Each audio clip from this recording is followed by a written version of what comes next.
What's up, guys? No face cam today. I'm not feeling Watch your it. six. There's gotta be more crawlers out there.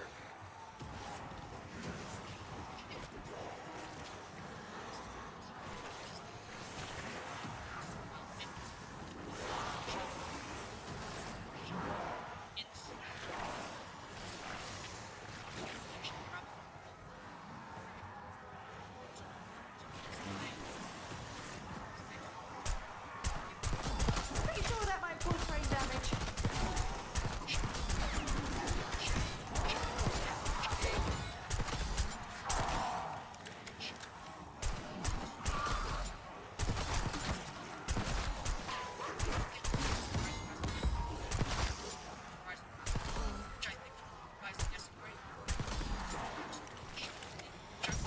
Stuck, kid. Bet you wish you'd worn a jumper.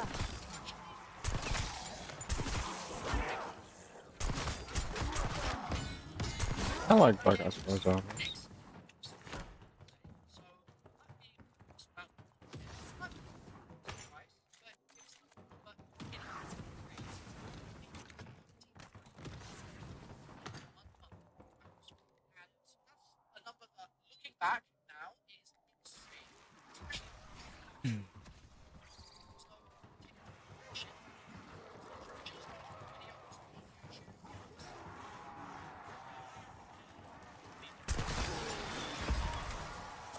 Max armor.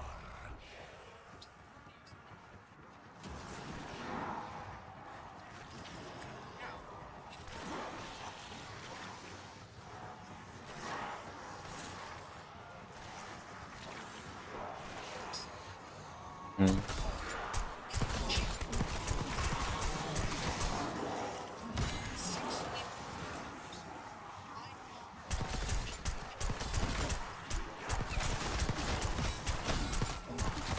I wondered how gratifying that might be, but wow.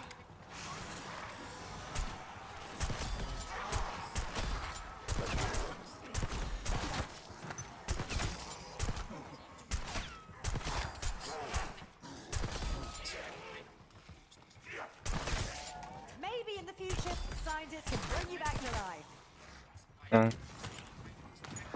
Kaboom!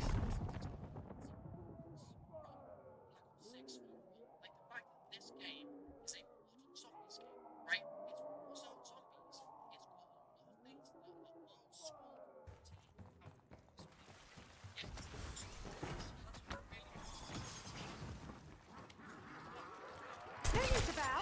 I'm not royalty.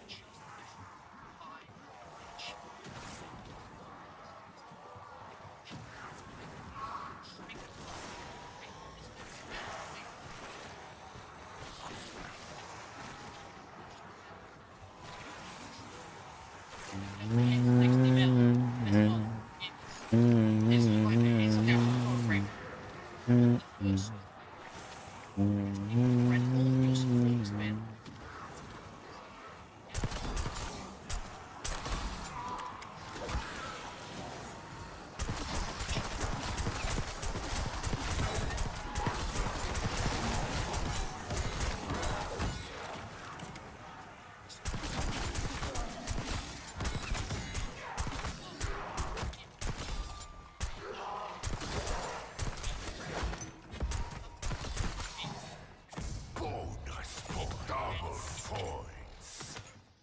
Hmm.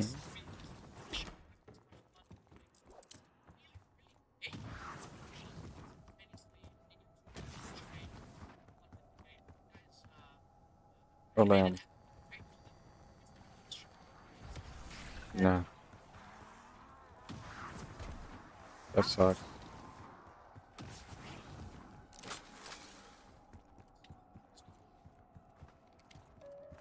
I've seen corpses move faster than you. Get on your horse, Am I done?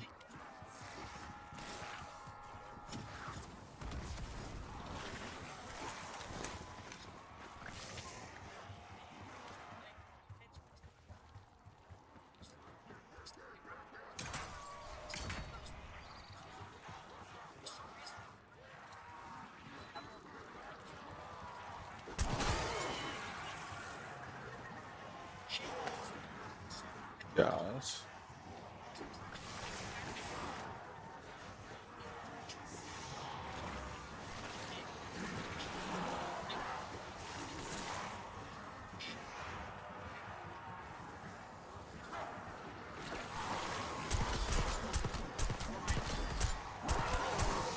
Quit complaining. I spent 6 years in the cooler. Holy shit! Did anyone else see that? Cleaver! Anyone? Precision. A hallmark of good science. Marks up.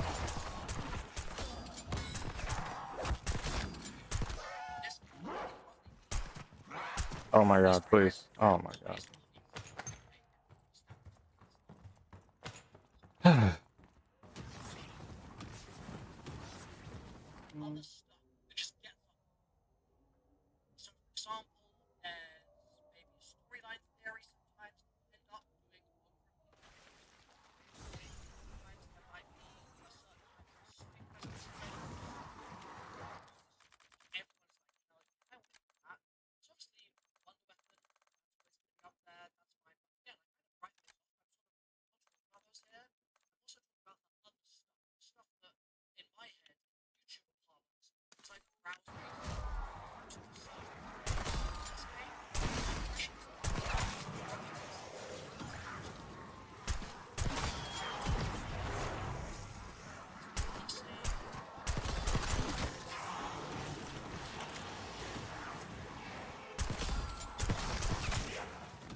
Mhm.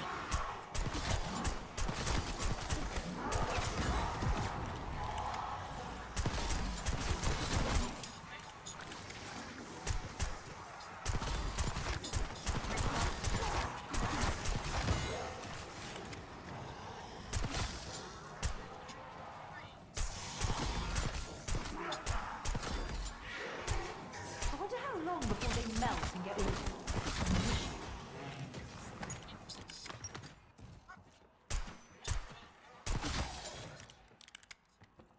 Mhm.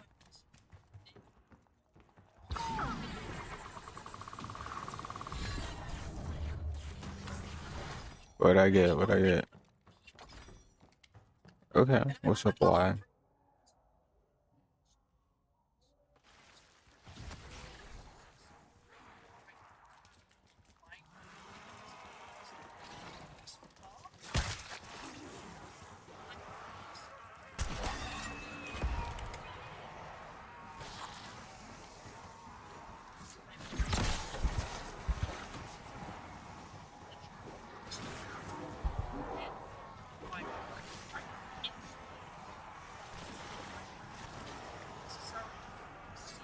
Insta-kill.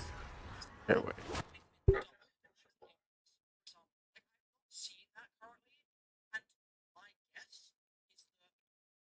What's up, user? Subscriber.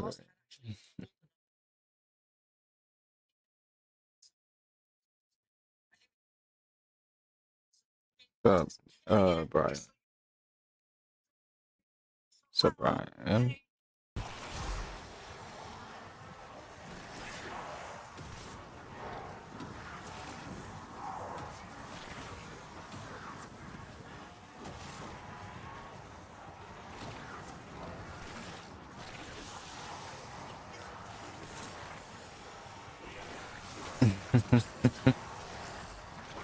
Honestly, you're better off.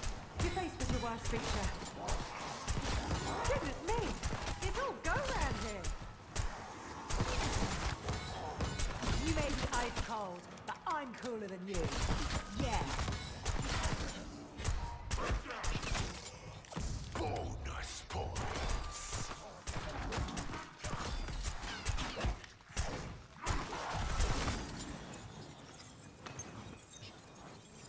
Feel like Elsa right now.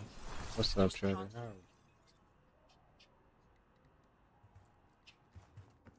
How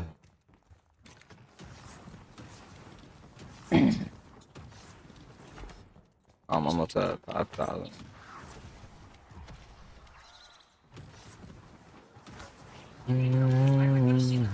Bet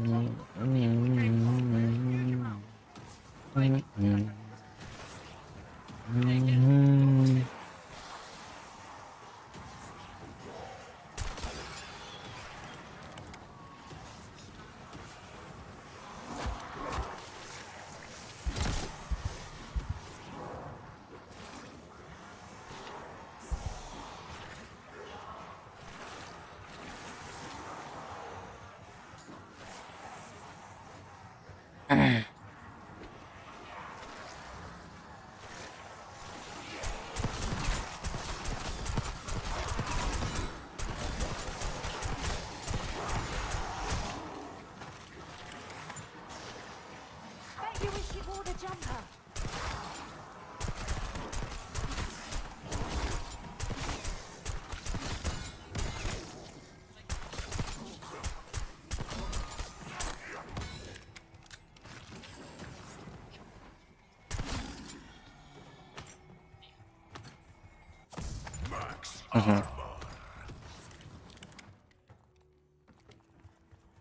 What's up, Isaac?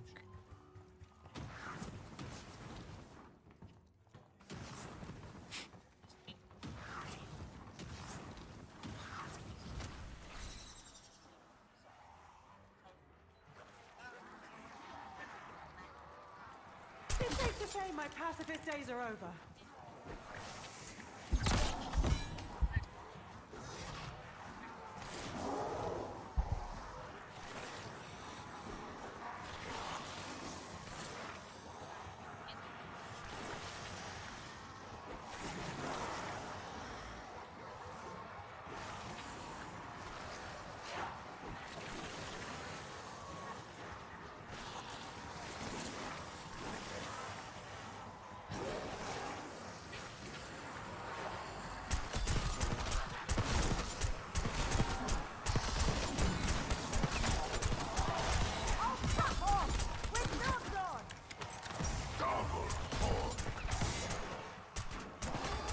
Is it just me, or is it a bit nippy round here?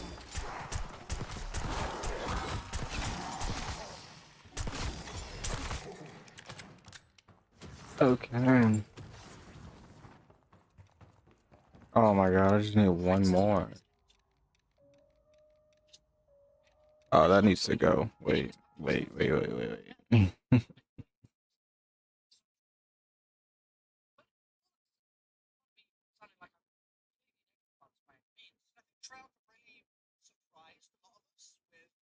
There we go.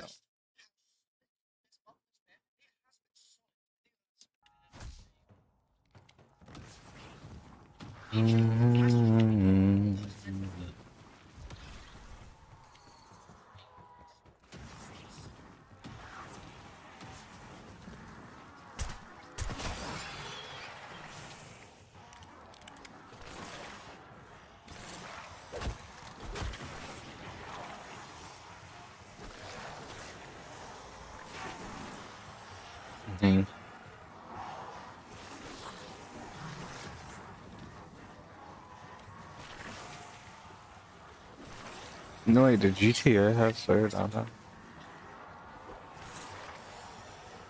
Ever? I don't remember.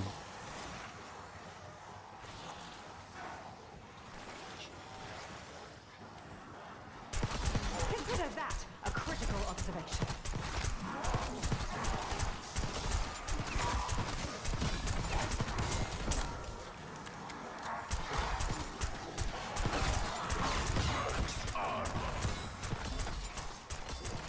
Maybe in the future, scientists can bring you back to life.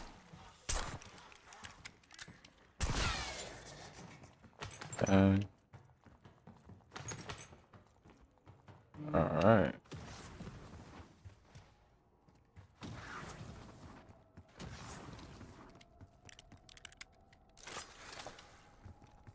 Well, looky here.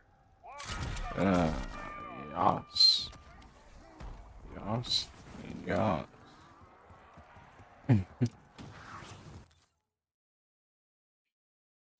This is a 30-minute video. I didn't even realize. Women clothed in rags lie on the sidewalk. as he pushes forward through a sea of semi-conscious drug addicts standing stooped, arms down by their sides like zombies. The man stops and talks to a friend. His legs are covered in infected pustules. To his side, a woman lies unconscious, looking all but dead, blood running down her bandaged left leg where a flesh-eating condition has caused a gaping hole. This is addiction at its very worst, and it's the epitome of 21st century drug-related civil disorder, seen as just a regular day in the American heart of urban school, a sight unimaginable when the U.S. kicked off its war on drugs decades ago. Today, we'll cover all of the most addictive drugs, terrifying ones that have led to the description you just heard. We'll try to get our heads around what is happening with drugs in the USA, most What's up, addictive country on the Jonathan? planet, which, as you'll see, is home to some disturbing statistics, along with those ultra dystopian city streets. Again, at number 5 is alcohol, also known as booze, brew, juice, sauce, firewater, Bro, who calls it courage, brew? which can get you drunk, wrecked, smashed, thrashed, hammered, plastered, battered, blasted, sloshed. All of it, our favorite British expressions. So, of course, but it's still a drug and extremely addictive. These are everywhere you look. According to studies, 50 to 60% of Americans aged 21 to 64 are regular consumers. 31.5% of American people aged 18 to 21 are drinkers, as are 14.5% Oh, that's of actually people not aged bad. 16 and 17. 4.7% of 14 and 15-year-olds, and shockingly, even 1.6% of 12 and 13-year-olds. 29.5 million, or 10.5% of all Americans aged 12 and older, qualify for what's called alcohol use disorder. 17.3 million of them males and 12.3 million females. That is a lot of addiction. Imagine this it's a growth that Oh, each shit. year there are around 178,000 related deaths in the U.S., about 120,000 male deaths, and 59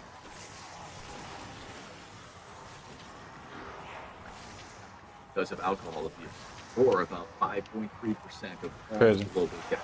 In people aged 20 to 39 years, close to 13.5% of total deaths in the world are attributable to alcohol. Alcohol is deadly, but in small amounts it gives you a nice dopamine hit, causing relaxation and reducing social inhibition. Hence the term Dutch courage, relating to Dutch soldiers drinking before going into battle. The calming effect is down to something called gamma-aminobutyric acid, or GABA, an inhibitory neurotransmitter that blocks specific signals to your central nervous system. In layman's terms, it helps you chill out, lessening anxiety, stress, and fear. It's always good to be calmed down, but Have you taken Suboxone pills and experienced dental issues like cavities, tooth Taking loss, what? tooth fractures, or decay?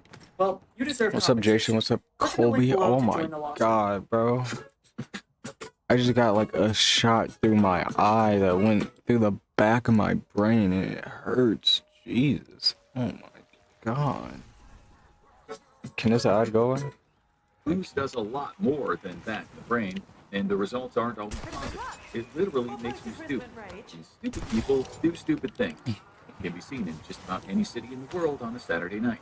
Alcohol affects a part of the brain called the cerebellum, which is vital for motor skills. Hence why drinking makes walking or driving difficult, especially if you've had a lot. That rush of dopamine also affects the brain's prefrontal cortex, our so-called executive suite associated with self-control, decision-making, and restraint. Have you ever woken up after a crazy night out and discovered you spent all your rent money? That's a result of your prefrontal cortex not working as it should. But it also leads to a 40% to 360% increase in dopamine activity, which also means that people use it to self-medicate, making it especially addictive to people with issues like PTSD, anxiety, or depression. In fact, 22% of people who drink in the world will develop a dependence, and for many of them, it's a way to deal with psychological issues. Even so, the vast majority of people in the world can control their drinking. It's an ongoing debate if there is a safe limit as to how much you can drink. But people, for the most part, will drink with friends, have a glass of wine at home, watch sports with a couple of beers, drink some champagne at weddings, and it won't kill them or lead to an arrest. But for those who do become addicted and try to quit, they quickly find the most insidious aspect of alcohol addiction, the withdrawal symptoms. And Oh, these yeah. can be severe, arguably the very What's worst up, of all drug Mason? What's up, withdrawal symptoms. Gucci? What's up, Alcohol inside you has affected Nobi? how your central nervous system works, and because it has a depressant effect on your body, the body tries hard to keep you awake or alert while on booze. When you suddenly quit drinking, the body is still in this ramped up mode, so you can feel very wired, and you start to shake and feel severe anxiety. And these are the mild symptoms. Those in the grips of severe symptoms can start to hallucinate, possibly talking to people who aren't even there, or brushing spiders off their body. This might happen within the first 2 days of stopping, and the nightmare can get much worse. About 5% of people will have what are called delirium tremens, or DTs, after the initial anxiety. The person will become extremely agitated. In a medical setting, they may have to be strapped down so as to not hurt themselves or someone else. Their hallucinations can be so vivid that they barely see the people around them. Instead, they might be looking at snakes or some other frightening apparition. In the early 20th century, the condition would sometimes be called seeing pink elephants. This can be very frightening, not to mention dangerous. According to a 2022 research paper, the mortality rate for DTs is between 5 and 15%. I did not kill 100 when a zombies person by gets getting hit. treated, I don't know but what around it's talking about. What's up, 37% when they SF? don't. Coming off alcohol dependency is serious business. Ironically, one of the drugs that doctors will give to people to counteract the dangerous symptoms of alcohol withdrawal is a drug that can cause similar withdrawal symptoms after long-term use, resulting in what sufferers have called a living nightmare. Welcome to benzo hell. Unlike alcohol, benzodiazepines, or benzos, are prescribed by doctors, although they're also Bennies. sold on the streets. But as you'll soon see, the street versions, which are oftentimes counterfeit, can be dangerously contaminated. For decades, society and much of the medical world seem to ignore or underestimate just how dangerous and terrifying benzos could be when they're stopped abruptly. And taking one of those so-called chill pills with brand names such as Xanax, Klonopin, Valium, or Ativan is often talked about in a lighthearted way in the movies or on TV. But chill pills, in fact, are not domestic. Like alcohol, they work on the GABA system, so indeed they chill you out. But also, like alcohol, your body gets used to being in chill mode. So when you stop and you have a dependence, your body keeps trying to make you switched on. You become tremendously wired, maybe not sleeping for days on end, unable to do anything except be wired and panic. You get rebound anxiety for the anxiety you've been trying to prevent. You can become so worked up that it leads to seizures that can kill you. I visited a benzo withdrawal forum online, and there are many, many reports of people having seizures, and lots of people lose their minds to the point of a complete nervous breakdown. Many lose their partners, their jobs, their savings, everything. Benzos used to be handed out like candy by doctors who underestimated just how serious withdrawal could be. What's now referred to as benzodiazepine withdrawal syndrome. Thankfully, today doctors will not usually prescribe benzos for weeks unless it's absolutely necessary. It's hard to say how long it takes to form a dependency, though. Everyone is different. It could be months, or it could be just weeks of daily use. The pills themselves can be lifesavers for panickers or insomniacs. They're incredibly effective at calming a person down, but this leads to people taking them when not absolutely necessary. They might then become tolerant, so they increase the dose, or their doctor does. We visited a forum to research this video, and reading what people say about benzo withdrawal is enough to turn anyone on from everything. Nice. People talked about chemical brain damage that even years after stopping, they said it still made their lives difficult. Others discussed their paralyzing anxiety during withdrawal, or feeling like bugs crawling on their skin, the night terrors, their tremor, their inability to barely speak, having body spasms, hallucinations, psychosis, mania, paranoia, derealization, depression, intractable insomnia, and for one person, what he described as an incredible Hulk rage. Another person, a self-confessed lifelong recreational drug taker, called benzos the most dangerous drug I've ever taken. According to the U.S. National Institutes of Health, 30.6 million American adults, or 12.6% of the population, use benzodiazepines. 25.3 million, or 10.4%, take them.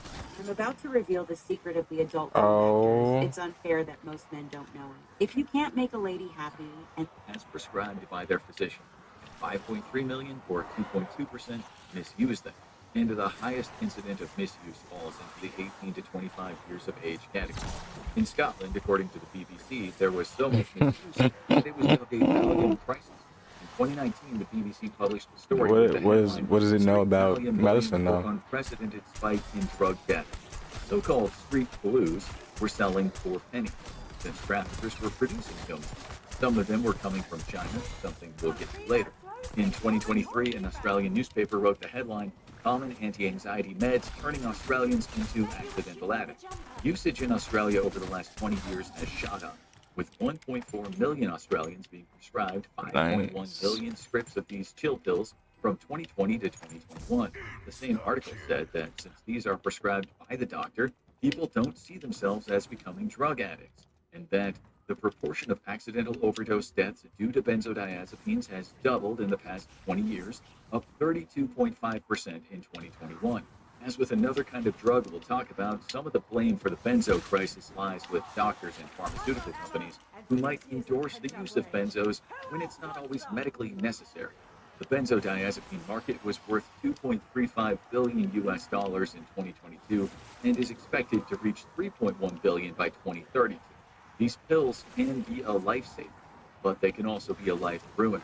And behind both are people profiting who don't care either way. This puts benzos high on the most addictive drugs in the world. And the next drug, while not as dangerous in terms of withdrawal symptoms, is even harder to kick. Like alcohol, nicotine is legal, and smokers consume about 5 trillion cigarettes a year, costing about $2 trillion in economic damage, but making a whole lot of people very, very wealthy. In 2024, the global tobacco market generated a revenue of almost $1 trillion and is expected to increase by another $130.2 billion by 2029. That's why you won't be seeing an end to the tobacco business anytime soon. According to the WHO, there are around 1.3 billion smokers in the world, with around 1.1 billion using cigarettes as their fix, and the rest using various other kinds of tobacco products. The legal age for which you can buy cigarettes or other tobacco products differs depending on the country. In the US, you have to be 21 after being raised from 18 in 2019. In the UK, it was 16 for many years, but that changed in 2007 when it went up to 18. Most of the world, 18 is the magic number, although there are about 50 million smokers on the planet who are 13 to 15. The CDC in the US said in 2023, nearly 2 of every 100 high school students, 1.9%, reported that they had smoked cigarettes in the past 30 days. 1 out of 100 middle school students had given it a go at least once in the past month, too. CDC added 15 of every 100 middle school students, 14.7%, and nearly 28 of every 100 high school students, 27.9%, said they had ever tried a tobacco product in their lifetime. The same report said 9 out of 10 U.S. adults had tried smoking at least once in their life. Considering the dangers, this isn't good news. Still, things now are a lot different from how they were in the past. Some of you out there will remember a time when smoking was pervasive.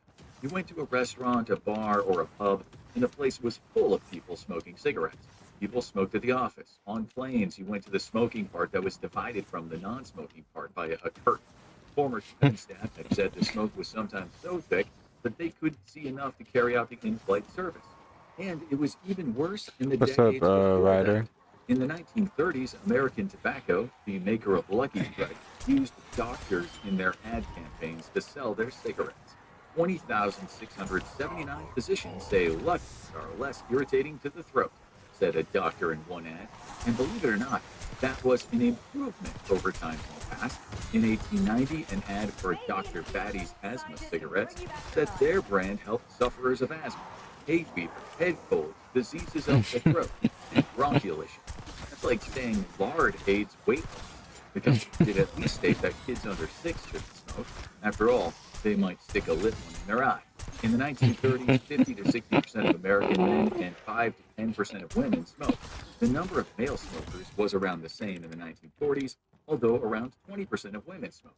Smoking had been viewed as somewhat unladylike at the start of the 20th century, but thanks in part to Edward Bernays, now known as the father of public relations, and his marketing campaign to show strong women smoking, so-called torches of freedom, the number of female smokers increased.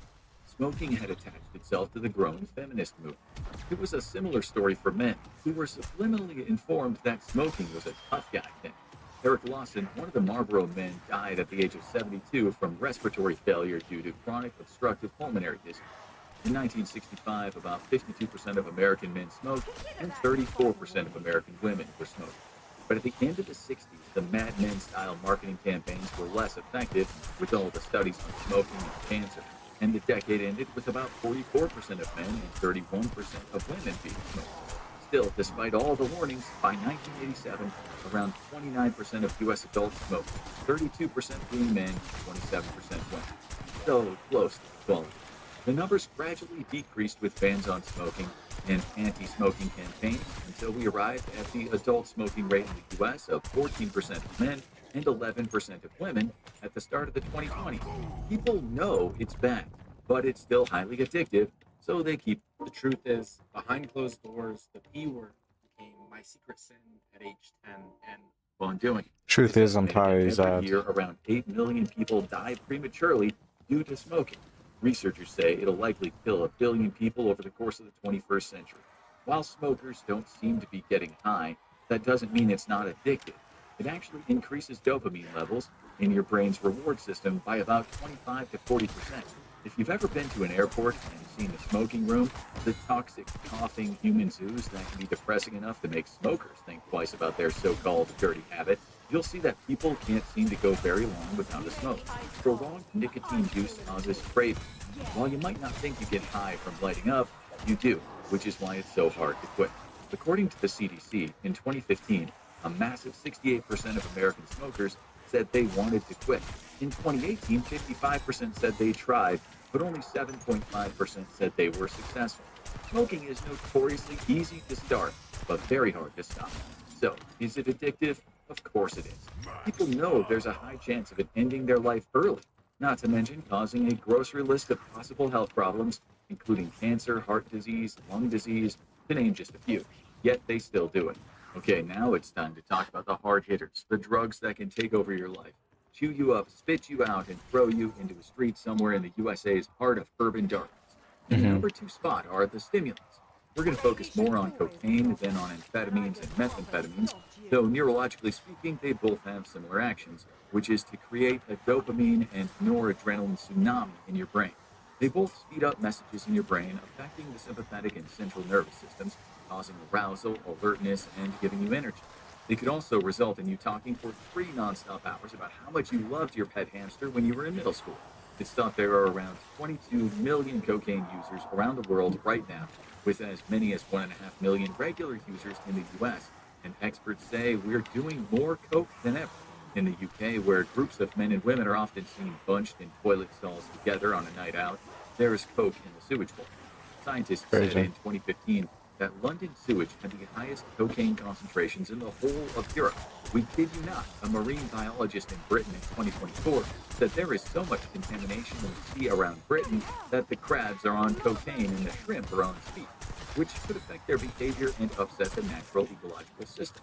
Traces of coke were even found in the Houses of Parliament bathrooms, just as various politicians were talking about getting tough on drugs. Coke is truly everywhere. The Global Report on Cocaine 2023 said coca cultivation rose 35% from 2020 to I can't believe the 2021. soda's that Users dangerous. of cocaine hit record levels at about 2,300 tons, and it's believed only 20 to 25% of the coke that is shipped gets seized at some point. Most of it hits the streets where it could be cut with something, and so grown in size but become weaker, sometimes to the point of it containing hardly any cocaine at all. Some British coke that was tested in a lab not too long ago had only a 10% purity, but Channel 5 News in 2019 reported that the purity of cocaine in Britain has risen from an average of 20% to 80% in just 10 years. Unlike methamphetamine, the drug that powered so many soldiers during World War II, cocaine has not been demonized as much, making it seem more acceptable in society. Meth is often viewed as kind of trashy, while coke has throughout the decades been linked to Wall Street traders, Hollywood movie stars, high-powered sales executives, and people who can't wait to tell you about their screenplay. In short, smoking rails is not too taboo, which doesn't help where growing consumption rates are concerned. Data from the Organization for Economic Cooperation and Development said about 2.4% of Americans had done coke from 2022 to 2023. What may come as a surprise to many of you is the same report said 2.5% of Spaniards had done cocaine that year, as had 2.5% of Austrians, 2.7% of British people, and at the top was Australia at 4.2% of the population. The US used to be the king of coke, but things are changing. As you'll soon see, there's a perfectly rational explanation for this. It's believed that about 1/5 of cocaine users will develop a dependency at some point, which can get very, very expensive. In terms of it killing you outright in one sitting, chances are very low. Although a 2018 study of people having heart attacks under 50 showed that 6% had coke in their system. Correlation is not causation, but it can still count for something. A paper published by the National Institutes of Health explained cocaine users are at a seven-fold risk for myocardial infarction compared to non-users. The study found 6% of emergency room patients treated for chest pain had a cocaine-induced myocardial infarction. Unlike powdered coke, its freebase form crack seems to have become a bit more taboo, even though essentially users just want the same thing, rushes of dopamine and adrenaline. Both forms can be incredibly hard to quit. Overdoses might be uncommon, but with crack and regular cocaine, the euphoria a person experiences can start to produce profound cravings. If a user quits, he or she likely won't suffer psychosis or seizures as someone with alcohol or a benzo addiction might, but they will feel very uncomfortable and the cravings will be intense. People sometimes do so much they suffer from septum perforation. Their nose Oh, collapses. yeah. It's also highly psychologically addictive. Mm-mm. Just ask rapper Flavor Flav, who said he used to spend $2,600 a day on crack and did so for 6 straight years. That comes to $5,694,000. And kicking that habit is hard. A paper in the U.S. National Library of Medicine written on the topic of cocaine withdrawal listed the symptoms as depressed mood, psychomotor agitation, psychomotor. It was late, and my patient couldn't sleep. I asked if there was anything I could do. Never had a patient ask anything. Retardation, craving for cocaine, insomnia, and vivid, unpleasant dreams. And yet, cocaine use is increasing all over the world. As demand remains high, farmers and traffickers from South America will keep making and selling it. That means more cocaine-related violent deaths. A recent article in a Dutch media website said 4 out of 5 assassinations in the Netherlands were linked to cocaine trafficking. In Europe, traffickers from Balkan countries now work with Latin American cartels, which is one reason why Europe has seen so much more cocaine use in recent years. In the Belgian port of Antwerp, authorities seized 116 metric tons of cocaine in 2023, a new record. Dutch customs seized about 16 metric tons that year, up almost a fifth from 2022. The DEA says these often extremely violent Balkan gangs leave the USA alone, only because the Mexican cartels have pretty much summed things up in the North American coke market. Because of the mafias in Europe, coke has steadily been getting purer and cheaper. According to the EU's Home Affairs Commissioner, it also means drug-related killings have started to rival terrorism. And all this is just so some guys in a toilet stall can get a dopamine rush so they can Oh, brag yeah. about how great they are. In short, coke is extremely addictive. Otherwise, the world wouldn't be seeing mini wars in the streets over it. But this next drug has turned the streets in the USA into what looks like something not from a war, but from a horror movie.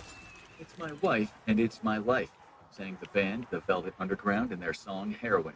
The singer Lou Reed, then a heroin addict, talked about heroin taking him to a place where he just didn't care about a thing in the world. Heroin was his fix for all of life's problems. That's what heroin does. It makes all your problems go away while you're in the throes of the high. Unlike speed or coke or LSD, which aren't everyone's cup of tea because they can be too intense, heroin's soft landing into a bed of feathers can be an easy fall, provided the amount consumed isn't too much. This is what makes it the most addictive drug of all.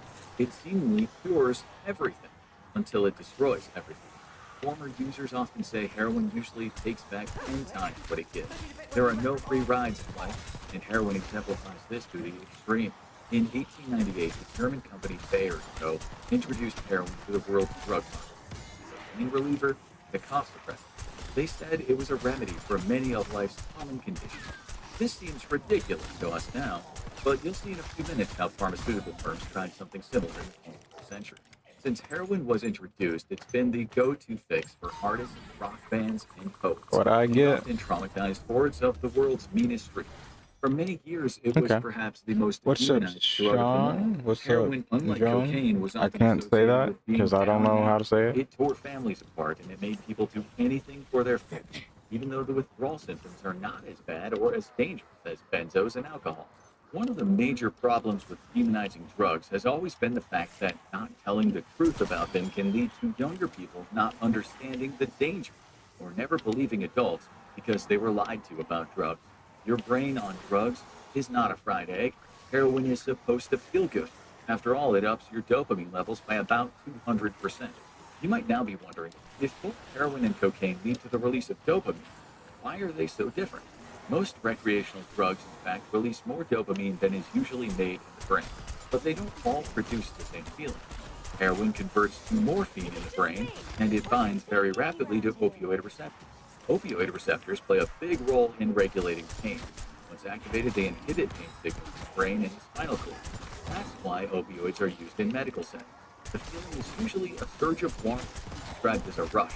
This usually comes with euphoria and drowsiness, but it can also make people quite upbeat and chatty, especially in lower doses.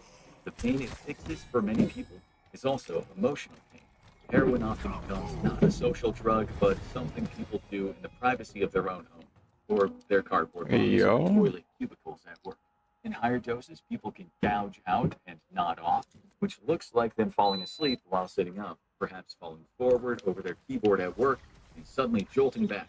The high can also result in the release of histamines, which is why heroin users tend to scratch a lot.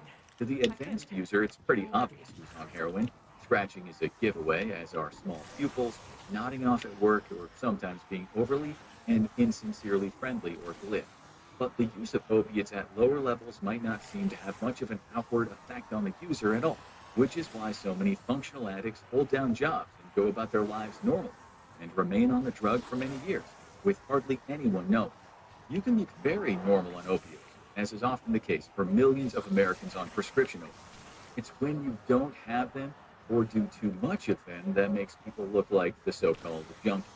Tolerance can quickly develop with heroin, which means the body gets used to it, and so a higher dose is needed. Addicts often talk about chasing the first time, which they will never attain again. Heroin slowly rewires the brain.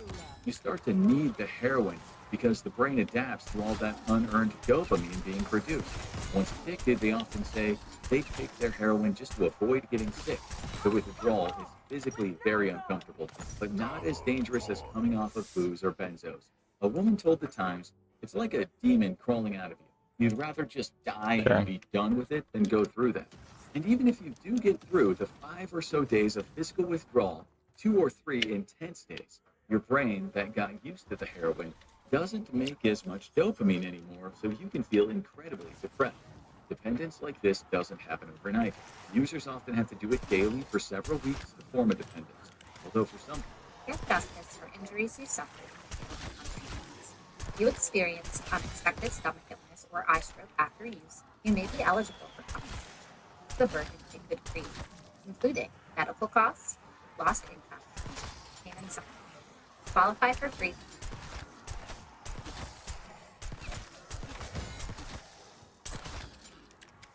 If you want to escape the 9 to 5 and live anywhere you want in the world without building your own product or starting some complicated business, this. We got over 350 business owners in our network, and they're all looking for top performing remote sales reps. These are all reputable online brands in the online education industry, and the demand for this is huge right now. And that's why I'm running ads like this. And that's why I created Written Gain Society and my mentorship program, because all my clients and the business owners in my network need high quality talent right now. So we decided to train our own. And even though the programs had massive success, I still can't produce enough A-play. people, it can take as little as 2 weeks.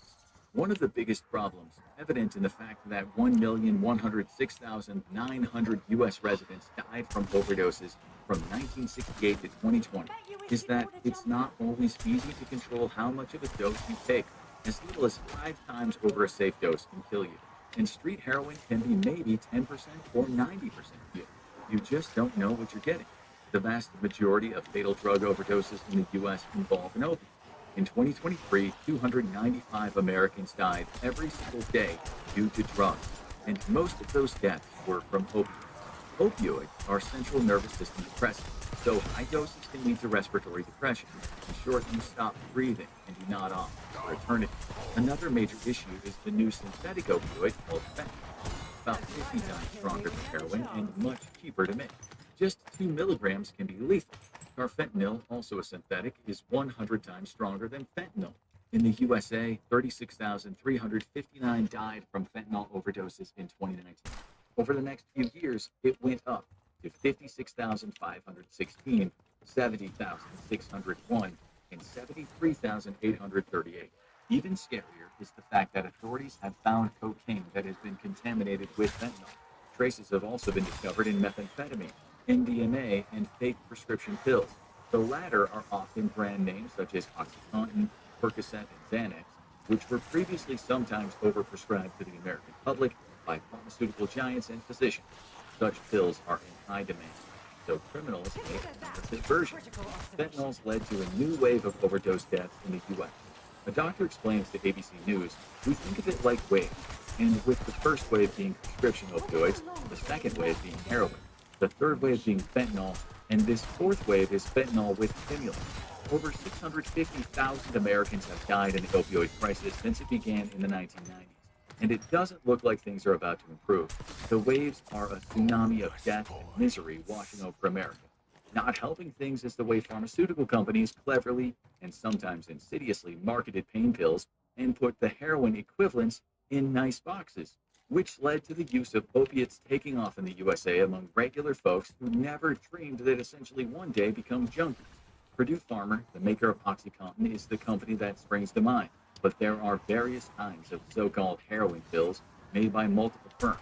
Some of these companies wrongly said such pain pills were not very addictive, basing this on no credible evidence whatsoever.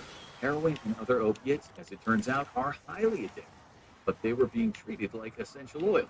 It's not surprising then that the U.S. Department of Health once famously said the United States makes up 4.4% of the world's population and consumes over 80% of the world's opioids. The U.S. government cracked down after certain companies were exposed for essentially pushing drugs like heroin on the public. But many of the addicts this created were already hooked, so they went to the streets. In 2018, a study said that 75% of Americans who used opioids recreationally had started their drug-taking careers with legitimate prescriptions.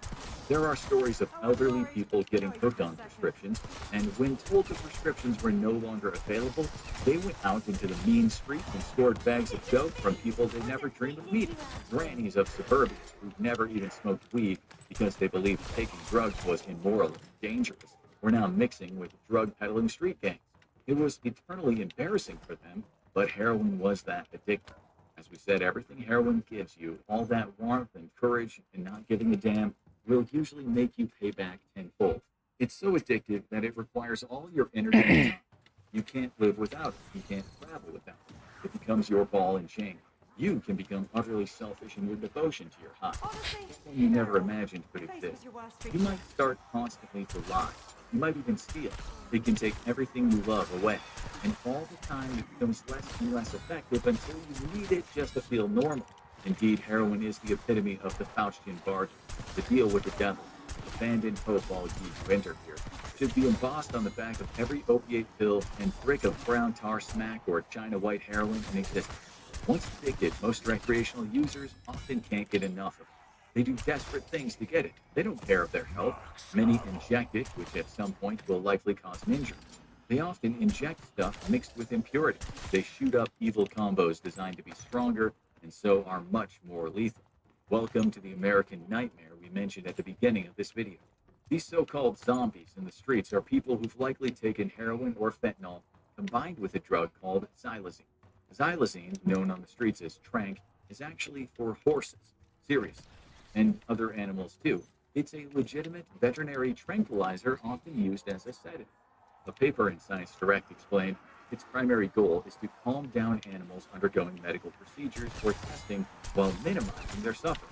There was some testing on humans as a potential sedative, a painkiller, or an anesthetic, but the FDA put up a red light because of its effects on the central nervous system. It's good for pigs, but not for people, was the FDA's decision. Because it's never been approved for humans, this means drugs to counteract its toxicity in humans have never been created, and neither have ones to treat addiction to it. The zombie drug, therefore, is a fairly unknown entity in the world of human drug taking. We do know that injection sites can turn into ulcers, and if the ulcers aren't treated, they can turn into holes, and the holes can become infected, and so on until the limb is completely ruined. If you want a formal explanation, the study we just mentioned said the mechanism. Come with me as I complete a hop, skip, drive. I see I have a ride coming up in 15 minutes. His name is Kai. I've driven him a few times. Super sweet kid. Hopkins Drive has a welcome period where you can earn up to $50 per ride when you complete 10 rides in the first 2 weeks. Now I earn on average of $35 per ride. That is a major perk. So let's get going to Kai's house. Hey Kai, you at school? Nice. That's good. I can get both in. The kids I drive range from elementary school to high school. Each day is a little different, you know, the conversation or the destination. A typical day driving is usually driven 5 to 6. I will be back here at 2:45. Very good. Hopkins Drive is the most rewarding side gig I've ever Oh had. my god, I forgot it was Which an ad. xylazine causes skin wounds is not well understood, and wounds have been reported beyond the sites of local injection. It has been postulated that the pathogenesis involves peripheral vasoconstriction from A2 receptor activation. That means that the blood vessels become constricted, and so the affected area doesn't get enough blood, which can lead to the tissue dying. There's also been an increase in xylazine fatal overdoses. The CDC said they went up 30% from 2019 to 2020. In 2021, xylazine was said to have been a factor in 3,468 U.S. deaths, 73% of them men. It's when it's mixed with fentanyl, though, that it becomes really dangerous. More bad news is traditional opioid antagonists like Narcan, which can bring someone out of an opiate overdose, doesn't work on xylazine. There couldn't be a worse combo than fentanyl and xylazine, but xylazine is strong by itself. In a study in 2023, xylazine was found in drug samples in 36 states. First, fentanyl kicked heroin off the streets, and then sometime around 2020, xylazine arrived on the scene and rendered the already strong bag of fentanyl even stronger. The Department of Justice has partly blamed Chinese gangs. Writing in 2023, DEA has seized xylazine fentanyl mixtures in 48 of 50 states and in Washington, D.C. We know where the xylazine comes from. It comes as powder from China and as liquid diverted from veterinary supply chains. A DEA report said a kilogram of xylazine powder can be purchased online from Chinese suppliers with common prices ranging from $6 to $20 per kilogram. At this low of a price, its use as an adulterant might increase the profit for illicit drug traffickers, as its psychoactive effects allow them to No, reduce bro. the amount of fentanyl or heroin used in the mixture. The Chinese suppliers don't sell I'm directly not. to the US. The finished drugs or precursors That's just usually go to Mexico and then across the border. Even so, the demand for regular narcotics in the US That's is just there, something and it has to been there make for me a long not fall time. asleep. China didn't create the prescription opioid It's crisis. boring doing this. American companies did. Still, it's not helping the U.S. that Chinese fentanyl and xylazine have hit the shores. According to the National Center for Drug How am I Abuse cheated, Statistics, bro? It's around just 10 million American adults abuse opioids at least once, or about 2.8% of the entire population. And this number doesn't include people who use opioids as prescribed. The Brookings Institute wrote in 2023, an estimated 12.6% of the U.S. workforce received an opioid prescription. I could have killed a 75% lot more of of you, you employers know. surveyed by the National Patient report that they have been directly affected by opioids. The global pharmaceutical market has seen massive growth during the past bro. 5 years. Just type it in The chat. market worldwide is around $1.48 trillion US dollars. Or Mexico,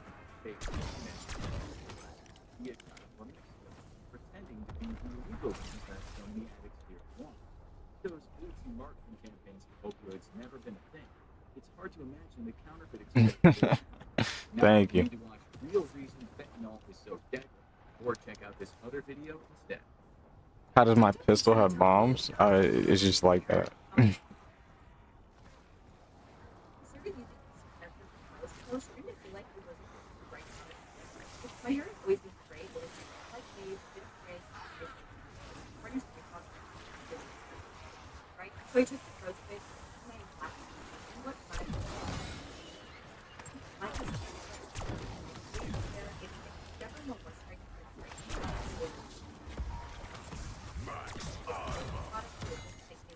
Oh my god, ads, stop it. Beautiful city. Sean Taylor was trapped in his car in one of the worst cases of gridlock. He tried to look for the lights, and while he was stuck in the unmoving car, at least he had a pleasant That must have been Dennis Griffin, off the road. church groundskeeper. Good guy. Irony is Aw, man. tiny profitable Seems his Luck didn't stick around in the end, though. That's Wonder what the wasn't key's a for. cloud in the sky. There was something off about the rain. Dirty, rusty. All right, Riffle. Let's see what you've been keeping locked We up didn't in have here. time to think about it. Good find. That's Just gotta be the handbrake for thick the thrusterdyne weapon. denseness began to roll a fog. of blood. Just off the side of the road, you could see a huge silhouette rising up. Is that an horse? What Sean didn't know was that he was about to have an encounter with SCP-1860, also known as HMS Wintership, the ghostly submarine with strange and terrible. Handy. That should Sean fit any standard pressure control stuck in valve. traffic that day was a far more dangerous truck. According to SCP, the HMS Wintersheimer experienced its early as the first recorded incident occurred in the British seaside town of Innsmouth. You won't find this town in the maps or in the history books. We are about to the 500 population of the town, which had already reduced by the wartime drought into the currently raging Great War, awoke to red skies. That's gonna attract some attention. Keep the hostiles clear. We need to build pressure behind that valve. Moment to find. Oh my god. The swelling crimson clouds of rain, showering the town with hail of whistling. Anyone unlucky enough Must be that flow state Carver told me about. Oh my this was because, god. as the Foundation later determined, the rain, fog, disgusting combination of salt water and human blood, human survival. But the real was rising real.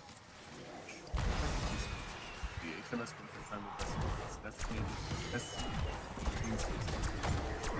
It appears to be a World War I British B-class submarine designed by Vickers for the Royal Navy. It can drop essence? Swear to god. This particular type of boat is being obsolete and largely deployed in fog in the active fronts. So one of these vessels appearing on an otherwise unremarkable stretch of English coastline should have been a clue that something was terrible. But the poor residents of Innsmouth-on-Sea didn't know that. Soon, figures in what appeared to be archaic divers began emerging from the winter and made their way to the township. They seemed terrible.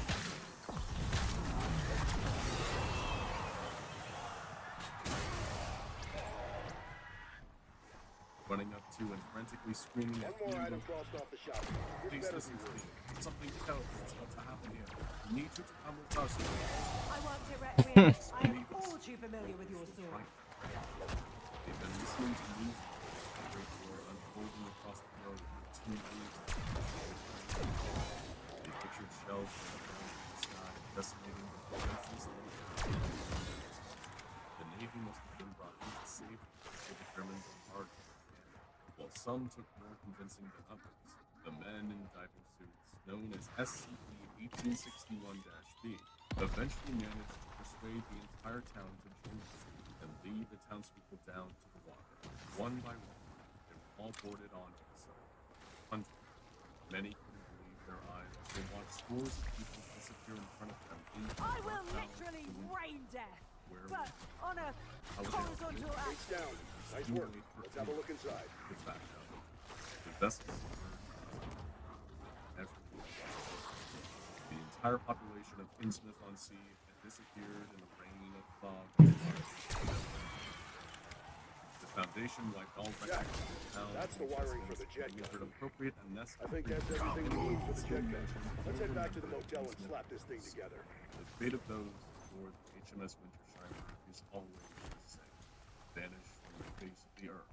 Explained away by the Foundation as accidental death by extreme. There have been hundreds of documented strikes. Thrusterdyne Model 23, huh? And the anomalous Definitely not Janus sanctioned. That doesn't matter now, does it? Let's see what this thing can do. Comms tower and optics platform. Depth does not seem to be any symptom of discovery, and it can even manifest in Go get the other two.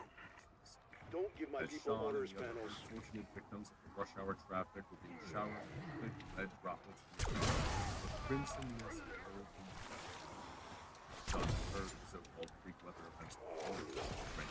Dr. Billy's here. But this was My favorite egg yet. Not just book smart, see but now street the smart. silhouette rising How do we know activating your equipment won't make the outbreak worse, Thanos?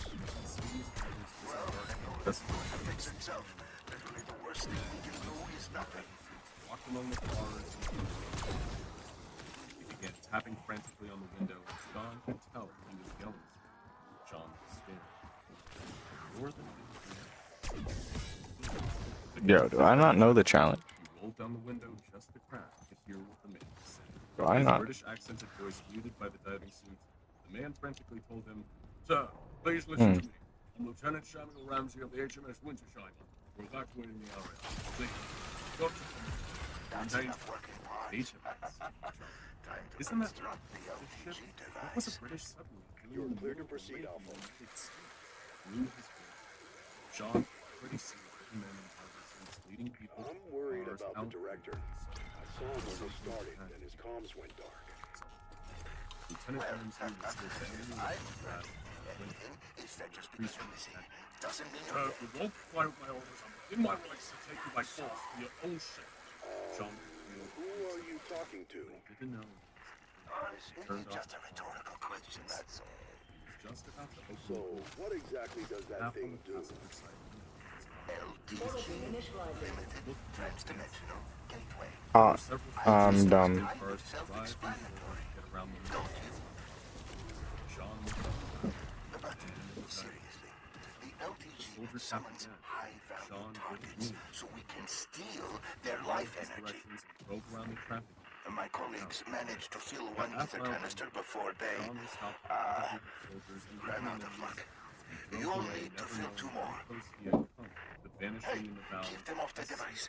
The gateway is delicate while it's forming. Sean was lucky that one of the SC Spanos, but if one of you lab coats was gonna survive, my money would have been on Palantir. already complied with SC. Yes, he was formidable. But sometimes survival is about the friends you make. The Foundation has reported a huge number of SC-1861 incidents. Fine. This is fine. Now, Everything is completely fine. Now, you have your canister. Foundation has Go always summon a nice, juicy monster.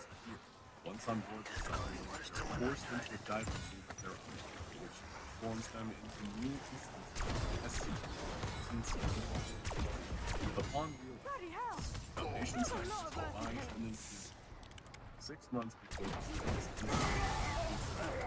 the Foundation dispatched 2 members of the class personnel who were familiar into the one was instructed not to interact with SC-1861-8, while the other, the south, was ordered to enter the submarine.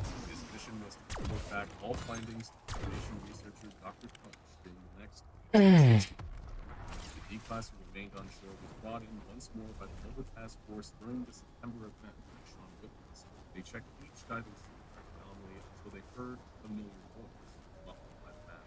It was Sal, then transformed into an initializing. The human commenced the review of the phone. It is from this fight the Foundation's knowledge of this HMS unit.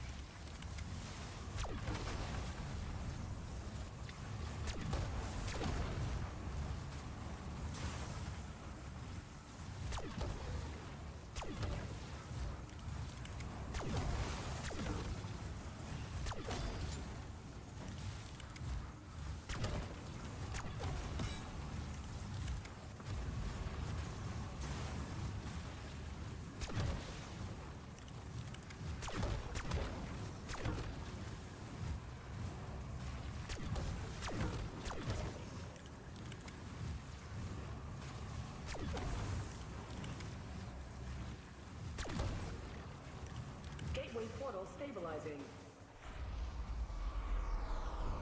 What did we get? Oh my god. Is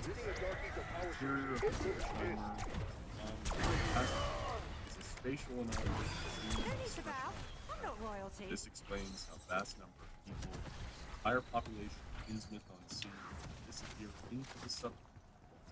Sal reported that about an hour after entering the vessel, The hatch closed, and the interior began rapidly filling with water as they sank. Prisoners of Scheimer traced so, and as soon as the suits You fell, got your jug of transformation. Thanos. Now As what? soon as everyone was suited up, suddenly, That's the causing good the stuff. 1861 weather event to dissipate on Earth, the Wintersheimer had effectively entered the airlock opened, and the new recruits were instructed to step outside and take a look. The Wintersheimer veterans formed a new sector that everyone on Work won't go unrewarded. when Sal first exited the Time to sector, find and fill he the found last that canister. everything around him was eerily similar to how it looked on land before the mist descended. I named them after the undisputed authority on dark ether energies. You really should look Not him up. funny. It was almost as though everything Did that get it was done? like the world We had won't taken know on a kind of until flowing all three are Sal properly and the cured. others existed in this otherworldly Like reality elemental particles, they'll neutralize the dark energy surrounding the canister. They found that But it takes some fine-tuning. The frequencies according are to Sal, all temperamental. they did was breathe and pass the time by exploring and talking to one another. Anyone who attempted to take off their suit was dissolved and diffused into the same liquid that surrounded them. Dr. Clutch asked Sal about the other inhabitants of this alien race, and this was when things got truly disturbing. There were dead humans and animals floating all over the place, missing their eyes Ew. as though they'd been swooped down, and missing their mouth as though they'd been bitten out of their their empty Okay, eyesight. that canister by the gas station should be accessible now. This may have something to do with Good. enormous blood myths. Let's get to work filling it. When asked to provide more information on why all the corpses were mutilated in this way, Sal said that one of his superiors, Shiner, told him whatever this mysterious being was, it seemed to be a powerful figure within 1861's water. And Sal felt lucky that he never had a direct run-in with the creature himself. For his final request, Dr. Clutch asked Sal to attempt to remove his suit. The Foundation had learned in previous instances of 1861 that the diving suits have anomalous durability, and it was impossible for anyone other than the wearer to remove them. Hence why the Foundation could never deal with 1861-B by using lethal force. Naturally, Clutch was interested in finding out what was going on. Sal expressed fear and anxiety at first, wondering if after all whether he could ever be considered human. Eventually, he was convinced to remove Portal his beam initializing. first fear.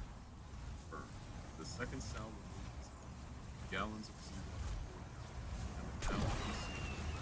and the now Sal's body. Only seems to be paralyzed.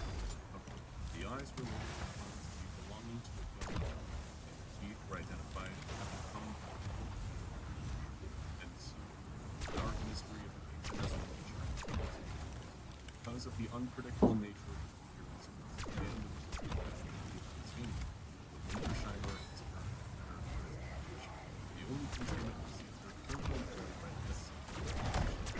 The task force is to find intercept the substances of hopefully prevent or at least reduce kidnapping. With so many questions left unanswered, all we can say for certain is that if Levinas ever descends and the stranger in the diving suit tells you Gateway portal stabilizing. did you ever have to perform a dissection in school? Maybe you had a beetle, or slice into a frog, while nightmarish visions of Kermit and a widowed Miss Piggy danced in your head.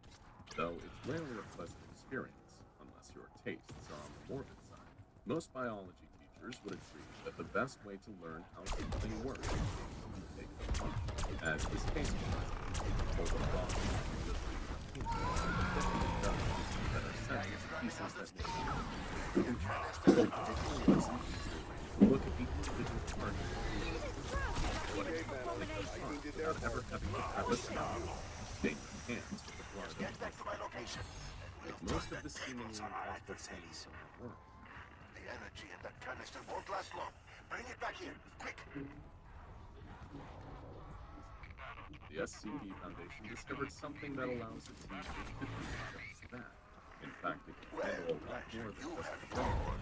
Its applications hold all kinds of a high-school science lab. SCP-291 is a small Activate the simultaneous building dimensional with a large gateway. door inside.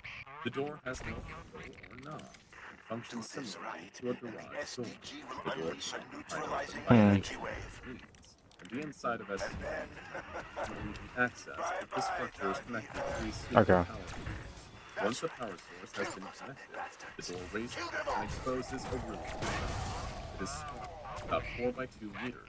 It contains a console board, a large screen, and a plexiglass container resembling a coffin. Out there, the coffin is large enough to contain a human under 7 feet tall. So sorry for an old uniform. The coffin sits on a conveyor belt with several tubes connected to the wall. On the opposite side of the room, there are holes of varying sizes, each containing a small door that can be opened and closed. Because initial observation indicated that SCP-291 was intended for some purpose as a test subject, a D-class test subject was selected for experimentation. The subject was instructed to lie down in the coffin and wait to see what would happen next. The display screen lit up, depicting a grid-lined image of the test subject. Buttons along the console board adjusted the image, showing the skin, muscles, and organ systems of the person in the coffin. There were no words or numbers on the screen. All of the buttons appeared to have only two settings, on and off. When one of the researchers pressed the first button on the console, the tubes above the coffin began pouring a blue liquid into it.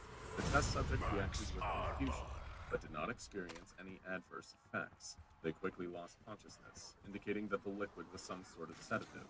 The liquid continued to pour into the coffin until the vessel was at which point it congealed into a thick gel. The test subject's breathing and heartbeat slowed to a stop.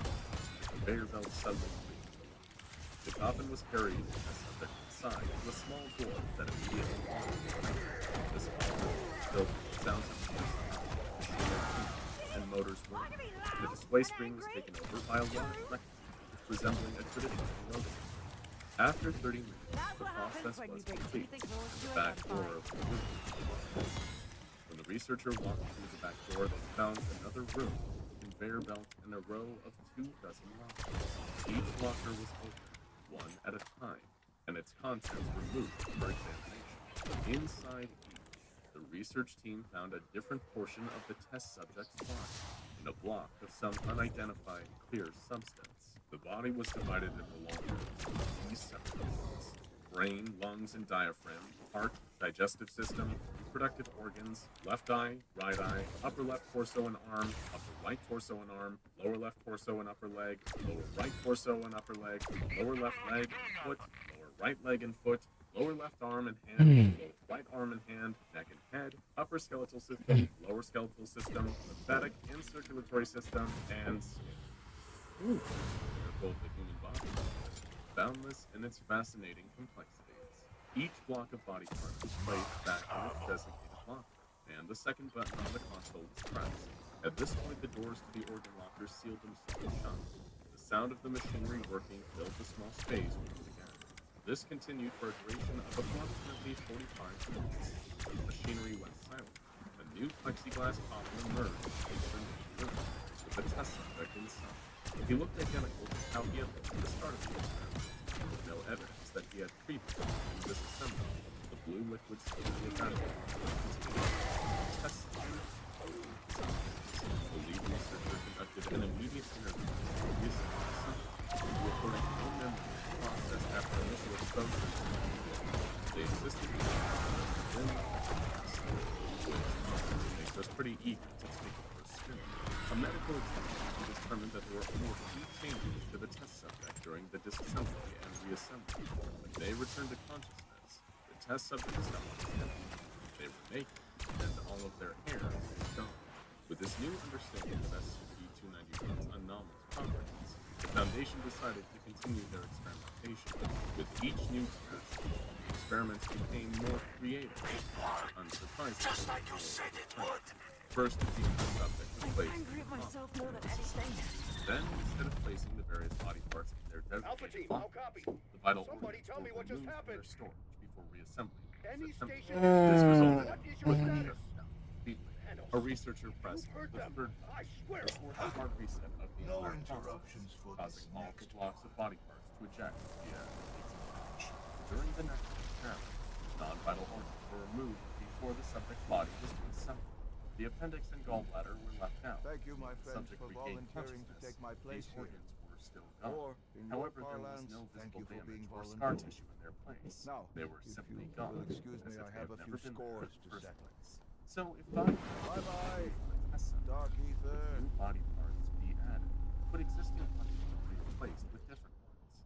A D-class subject in need of a skin graft following a flamethrower-based accident was placed in SCP-291. Once taken apart, a portion of healthy skin donated by another, somewhat unwilling D-class subject was placed in the locker, No way. along with the skin already present there.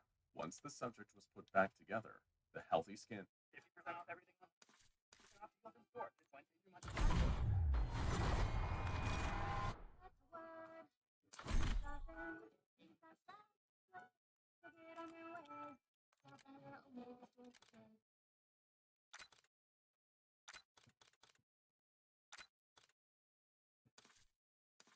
had replaced the damaged skin with no adverse effects. Repeat attempts at this test showed that it was effective for limb transplants, heart transplants, and kidney transplants with a 0% failure rate across all tests. After Stop. determining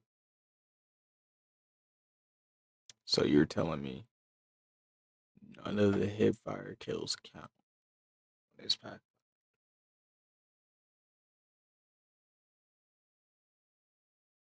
Are we serious right now?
Okay.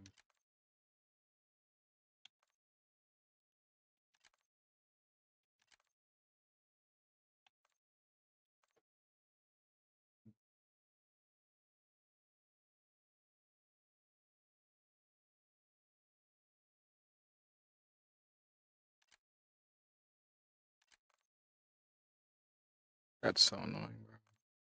Okay.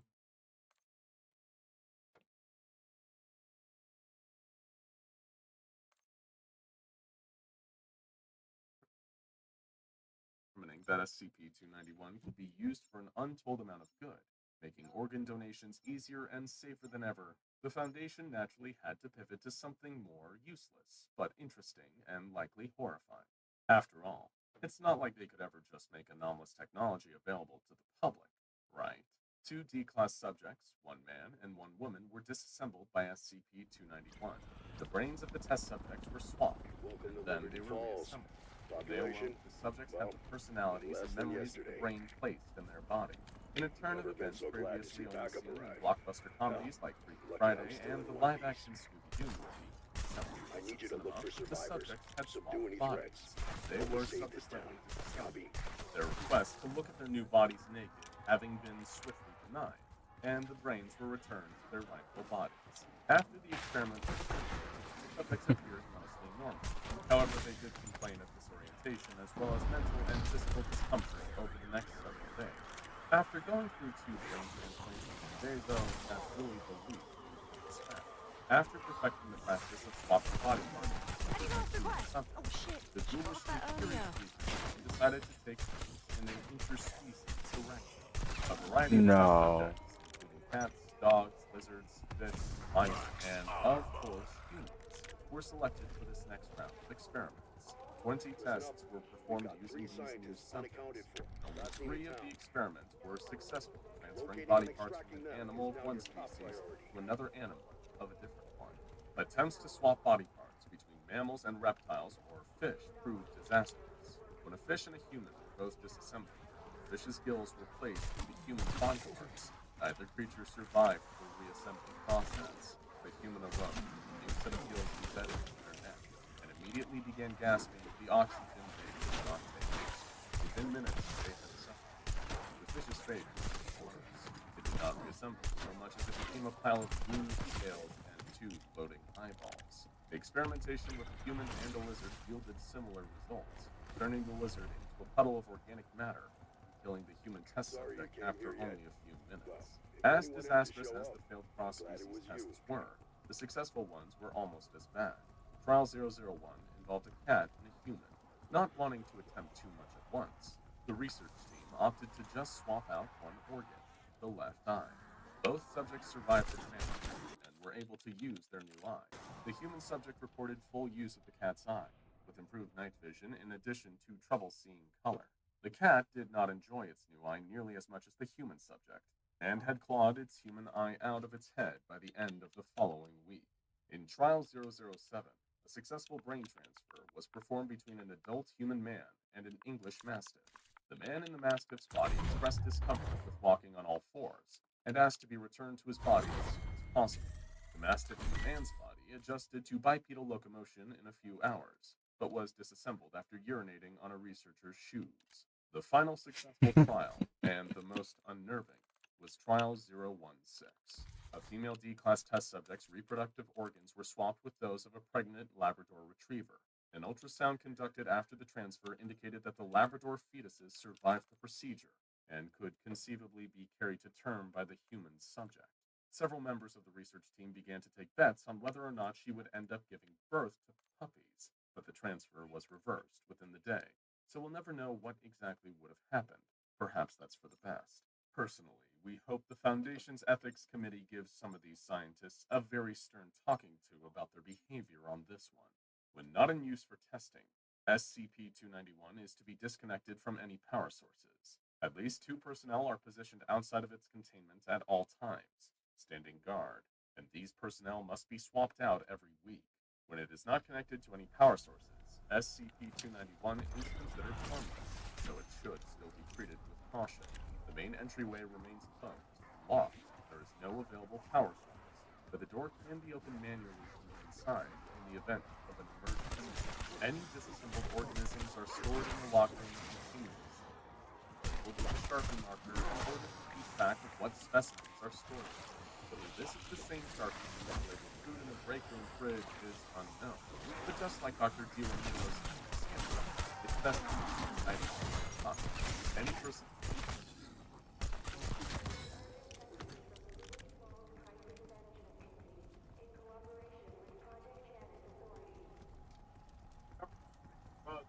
Keep pushing. We need to find out what caused all this, even if it turns out it was us.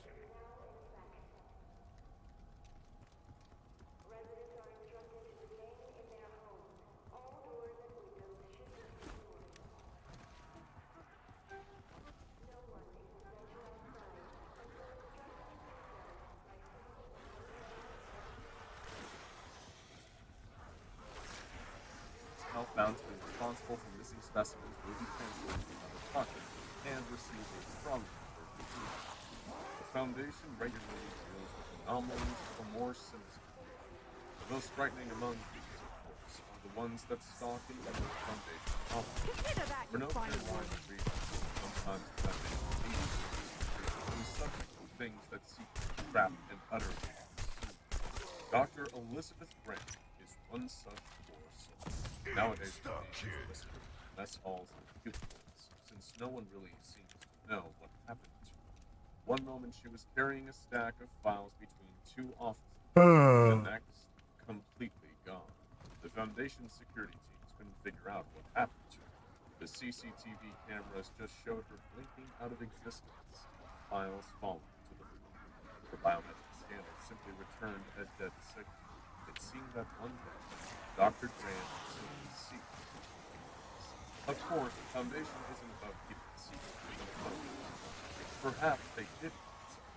A series of estimates documents covered with sand suddenly appeared in random offices, neatly stacked in papers, all signed by her in her own handwriting, and detailing her days spent in a pocket reality.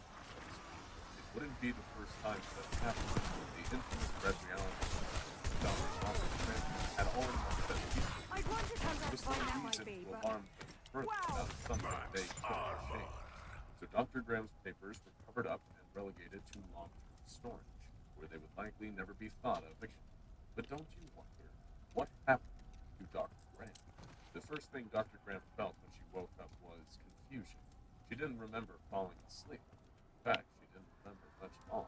She had been moving files between two offices at Site 22 on a normal workday. She sat down to supper with coworkers and had a late lunch before returning to work. And then, nothing. The second she looked around and realized she was in some kind of desert. A bright blue sky overhead, and sea. But all around her, fastened sand, exploding sand, and just looking at I got ammo and 6 years all of there pent-up was rage. Who else wants some? Dr. Graham then noticed she was still holding some things. A small folder filled with paperclip documents. Pulling one out, she realized what it was. A template document for an SCP file, complete with sections for object class, containment procedures, and descriptions. This place was obviously not normal, but she had been anomalously transported to it. It needed to be documented. There was nothing else to do, so she sat down and began to write. She guessed that it was an SCP Foundation on now. Might as well pick something in the middle. He scrawled SCP-38 on the top and bubbled it in a header. The containment procedures were sparse, but effective. No effective measures of containment were possible. Both simply exploring and finding out. Then came the description. No point sticking to the Foundation's signature clinical tone, given the circumstances. It was more important to get the information down, and so she began to transcribe her thoughts. SCP-3890 is a potentially extra-dimensional or extraterrestrial space which I, Dr. Elizabeth Graham, was somehow transported to Site 22 on 2/17/16. I am uncertain as to whether I was transported here due to my involvement with the Foundation. After finishing the drone, she picked herself up off the sand she had landed on and started to walk in the direction of the sea. She didn't have a motivation. Exploring was unnecessary. She acted the doctor. It didn't take long before she came across something of distance. An old collapsed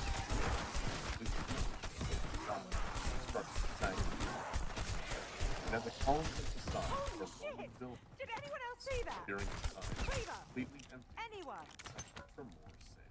In the distance, more ruins were present, some older, and some more modern office buildings. In terms of geography, SCP-3890 takes the form of a seemingly infinite desert plain, with ruins of differing architectural design poking out through the sand. I have noted the presence of buildings of modern design, along with what appear to be ruins of ancient Roman and Erection structures. She only noticed the first figure of the sun starting to set. As the sky shifted to twilight, she saw a person walking, casting a long shadow. Suddenly, she yelled out, no response. When she approached, she saw a man in an older suit, with completely lifeless eyes, SCP-3890. I know it's a big change, but you'll get used to it. That wandered through the messages. They did not respond to any stimulus. As far as I've been able to tell, simply walked around without a specific SCP-3890-1 are either entities that have been created to resemble humans but imperfect, or they are humans who have been mentally altered in some way to rob them of their faculties.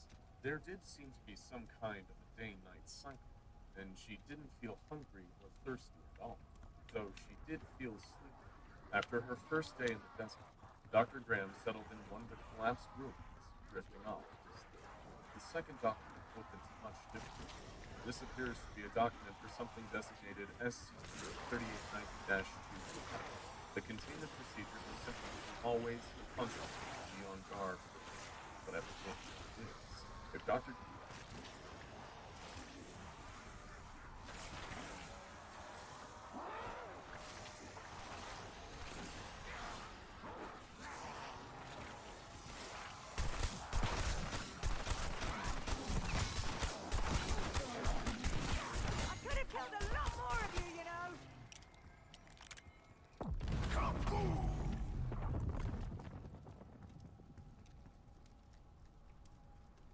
What's up?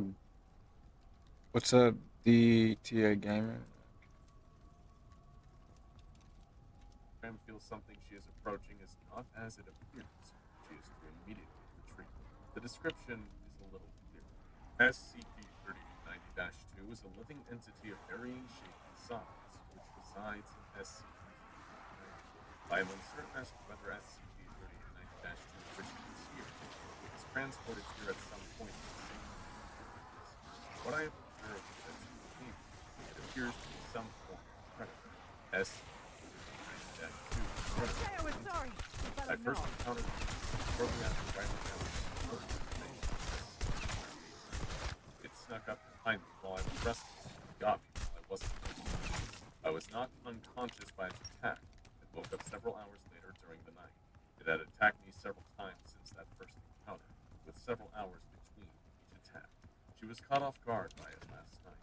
We hadn't noticed its presence. It seemed to just be another building in the far-off horizon. When she sat down and pulled out her pencil and paper again, she had started to fill in some more information about the humanoids. They seemed to continuously walk in circles around some of the room, though it was unclear to her why, or even whether they were aware of what they were doing. But when she pulled her pencil out, she heard the buzz of its neck. It was like TV static, initially soft and low, but then ramping up and quickly becoming deafening, stifling her voice. She looked up. For a moment, it retained its form and light, but that it began to fall, completely flat, like a dark paper frame continually folding, stretching, compressing in on itself. By the time Dr. Graham got to her feet and ran away, she began to realize what had been done and quickly scrawled on the paper. SCP-3890-2 uses amnesticization as a form of attack. While it has not injured me physically thus far, I've lost all memory of significant chunks of my childhood and early adulthood. I can no longer recall which high school I went to, my first job was. My current hypothesis is that as an infant, it feeds upon memory. At first, Dr. Graham avoided noticing its state of the empty parcel desert at the bottom, but when the creature appeared again, holding out of what seemed like a piece of paper, it became clear what it was. Coming hours and years It makes me say my Pacific days are over. closer. The next document opens a more dire surface. Containment procedures have shifted drastically. Containment now focuses on making sure that the mimic does not consume any memories that Dr. Graham cannot afford to lose. She is to write down all vital memories so she can recall them if they do get destroyed. Watch for its presence in situations and at all times. She writes the document while huddled in a vault, bank dropped into SCP-3890, since it offers a little security for the creature. But the corpses of a family in the bank imply something less hopeful. They chose to die by their own hands rather than let them get to them. Graham plans to do anything that tries to get in the vault to ensure that the mimic doesn't get in, but has within knowledge. I have lost all memories regarding how I came to be informed by the Foundation. I know that I am a Foundation appearance, but I simply cannot recall how I came to be many gone missing. I can tell there is a lot of there, mercy killing. but I just don't know what was there before. Her memories of her own identity have been obliterated. Who she is, where she's from, what the Foundation even is, they have all been taken by the Mimic. It's Without pack a fail, it punch. manages to surprise her and No. consume an important Oh, memory, but dash he it was away as spotting she down. tries to figure out what was stolen. Something small, like her favorite food, or her childhood bedroom, or something foundational, fundamental, like only a physically object can pretend to be any of the single grains of sand found in this destiny. This is an infinite dimension of sand, serving as a of course, it could be anything else too. Brick, aluminum, any of the buildings, any of the mindless people, How you or doing, the Cut? clothes on Dr. Graham's back. Did I just... Any of them could be the mimic, and Graham thought of What was that that? too. It's why she hasn't let go of her knife in days, even though it's dripping blood from examining the corpses of the former victims of SCP-3890-2. Even though she doesn't need to eat her clean, there is another concern: sleep. The moment she falls asleep, the mimic will no doubt harm her. She hastily scribbled down a little bit more onto the paper before trying to stop the sleep. I can't allow myself to fall asleep at 38 minutes now that I don't have to leave. I have this place. I don't have this. This place is Precision. The hallmark of good science.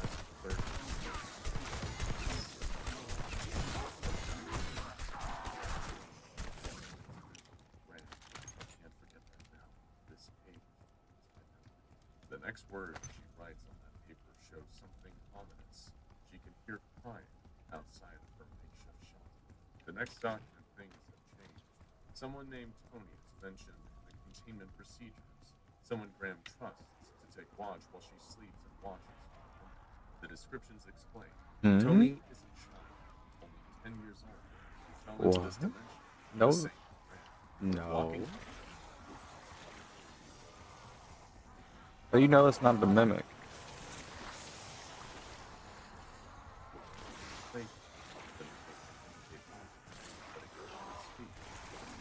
Mm. They've worked on a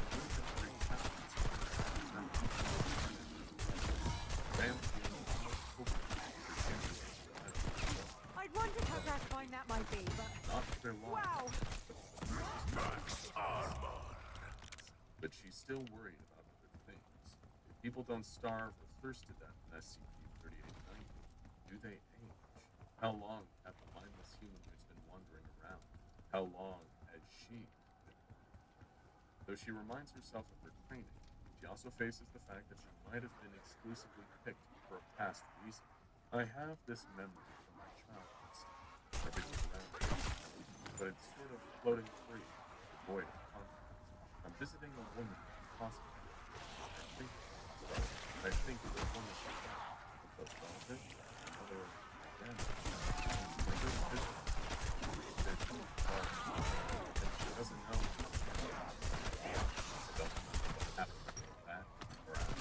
Perhaps she only brought her because it knew she would hate having to Pretty sure that might cause brain damage.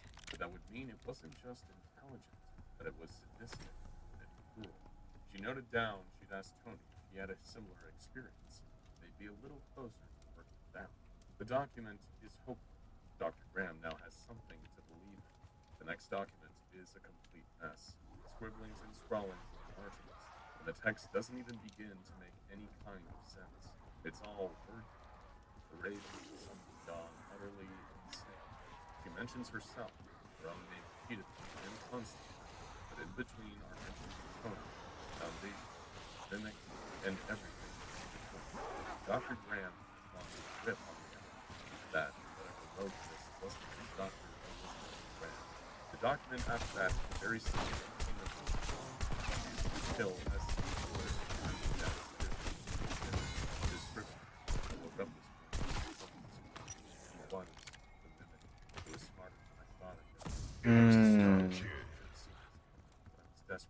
I told you. Some scrawled documents and a hole in my head the shape of my name.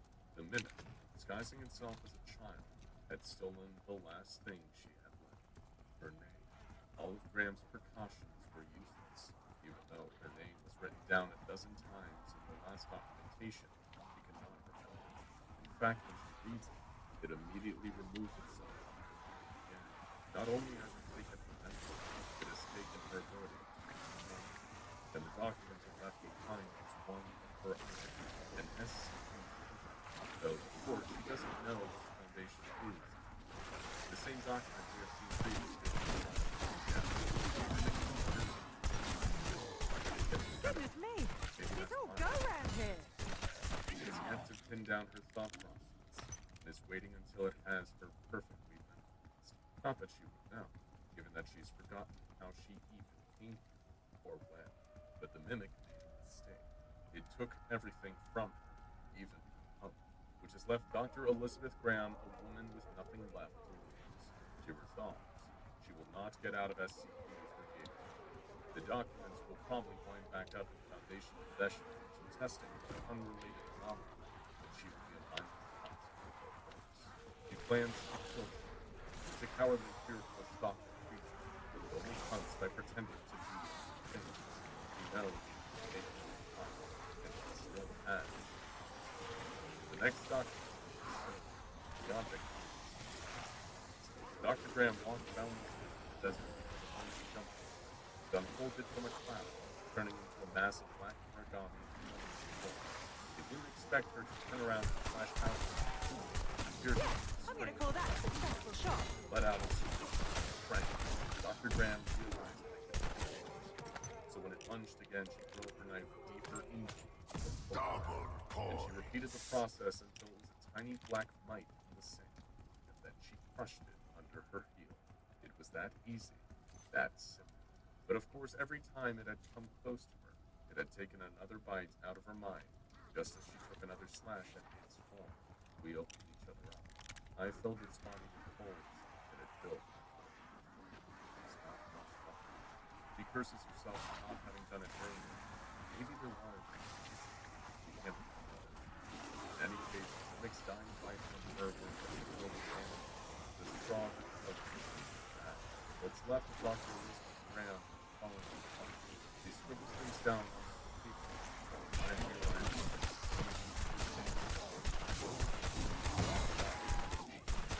Serves you right for not killing me when you had the chance. fighting a monster as a picture this. You're out driving, visiting the more rural towns of your home country.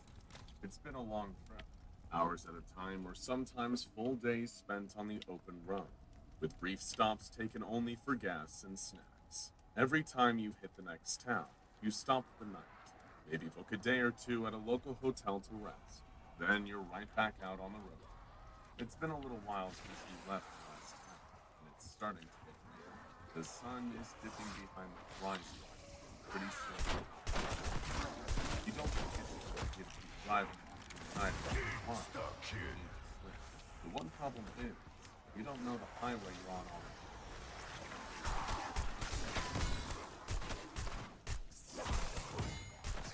Have you heard about the Suboxone film lawsuits? Despite FDA warnings and growing evidence, many were never informed about the potential impact on the health. Ongoing Suboxone film lawsuits claim that the manufacturers allegedly failed to warn about the potential dental health risks. If you experienced unexpected tooth loss or extractions after taking Suboxone film for 6+ months, see if you qualify for free. Pay nothing unless we win.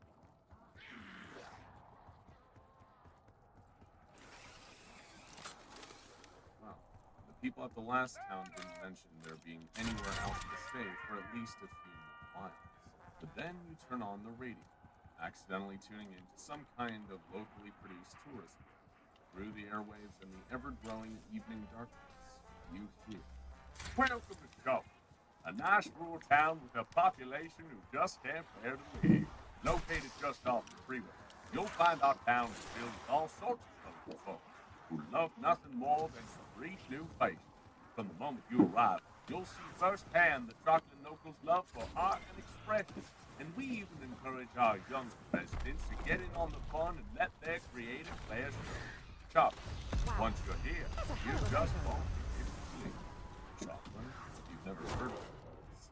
Wasn't any of the maps we planned out your route. It doesn't even show up on your car's GPS. And what's more, people at the last town you visited never said anything about it. They said the nearest neighboring city was much, much further away. Did they lie? Why wouldn't they tell you that this other town was closer? You spot a road sign up ahead, pointing towards the turn for Chocolate, and decide to try your chances. A good night's rest, and you'll be back on the road. Or so you think. Oh, In okay, any so I just small town, downgraded. there are bound to be secrets, local legends, ghost stories, even That's grudges between so families okay. that have lived there for generations. No matter how friendly and unassuming a place might seem on the surface, there's always bound to be something that people just don't talk about.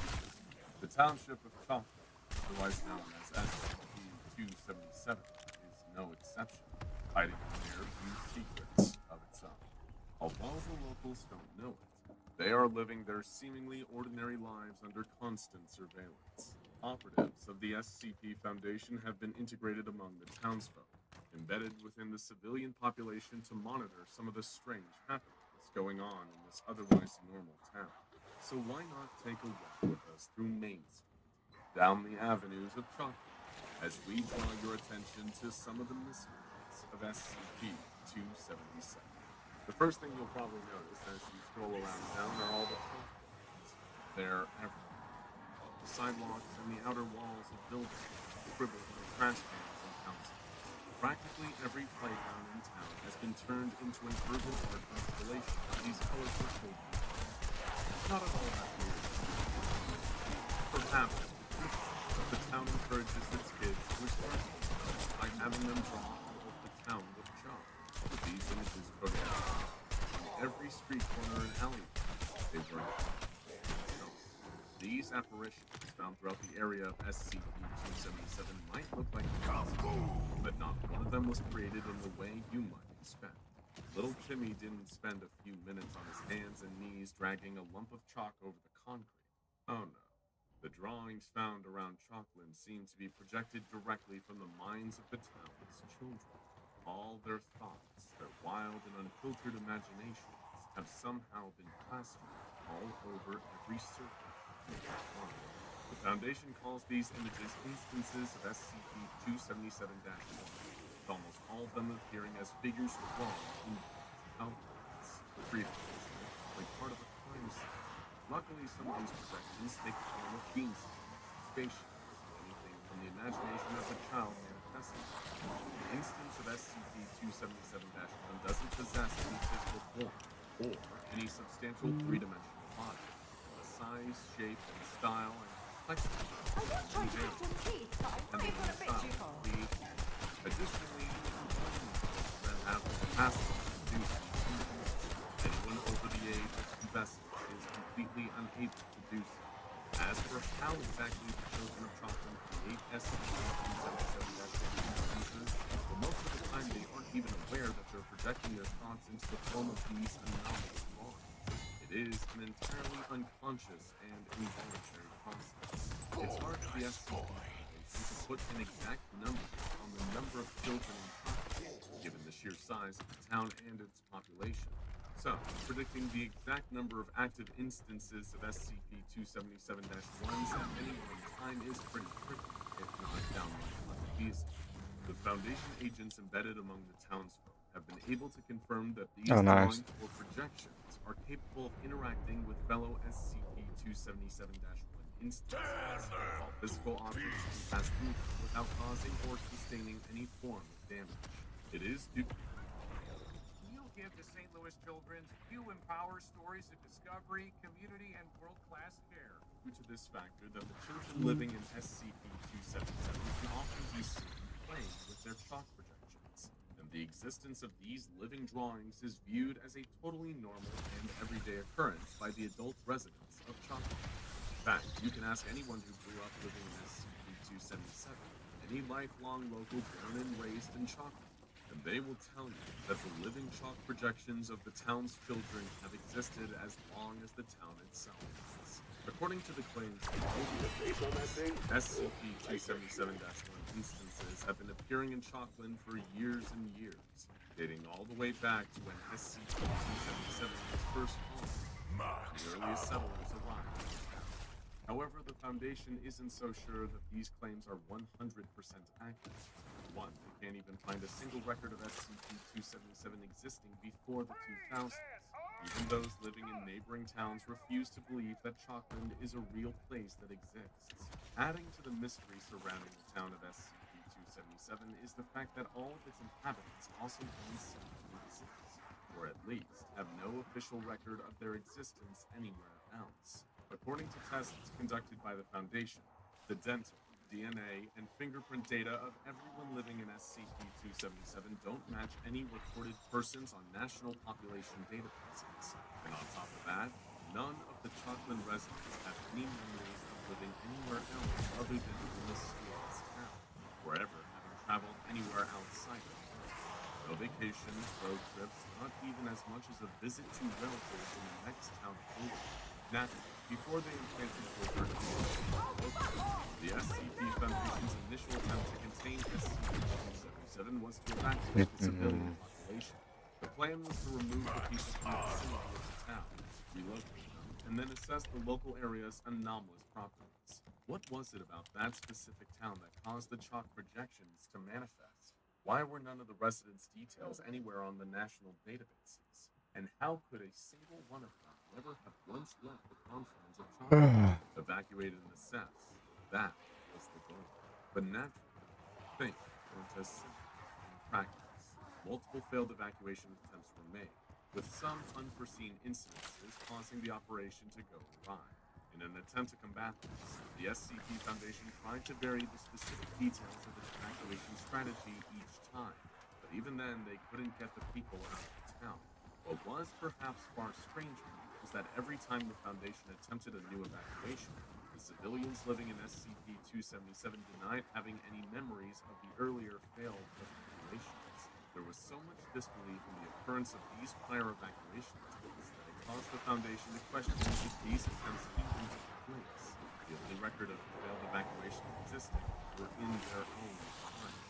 On the odd occasion that Foundation operatives were able to get one or two residents of SCP-277 away from the town, they learned it was exercise.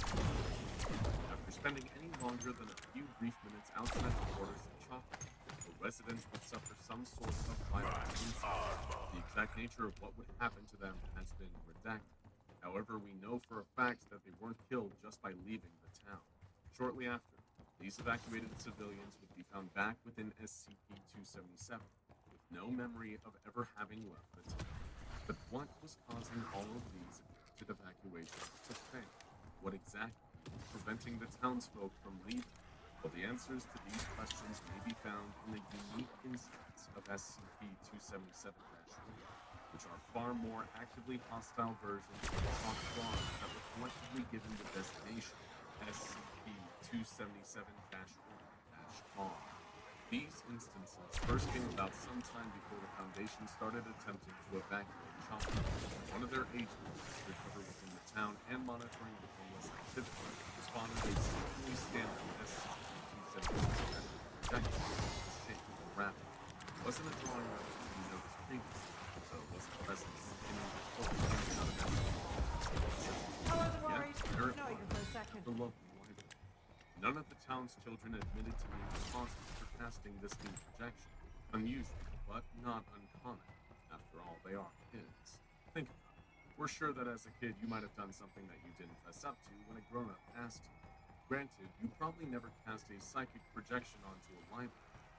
The Foundation agents within SCP-277 knew that the instances of the chalk drawings could often be good indicators of the psychological state of the child that manifested. So they aimed to keep an eye out for any further SCP-277-1-R rapids from the matching drawings.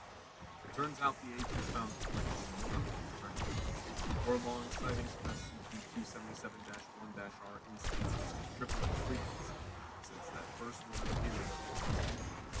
These projections differ from the regular SCP-277. Well, we can the Foundation witnessed a cluster of these rapid projections across the street. There were silently walking people or cars that passed by at a nearby intersection. Rabbits, play, the other sketches. Suddenly, the agent heard a scream from a little girl. She had been playing with her own chalk drawings that took the shape of a pony with wings. Agent Davis turned around to see one of the rabbits attacking the little girl's sketch, practically consuming the drawing thanks to instances of SCP-277-1 being able to attack it. At the same time, Do you have any idea how pathetic you look just now?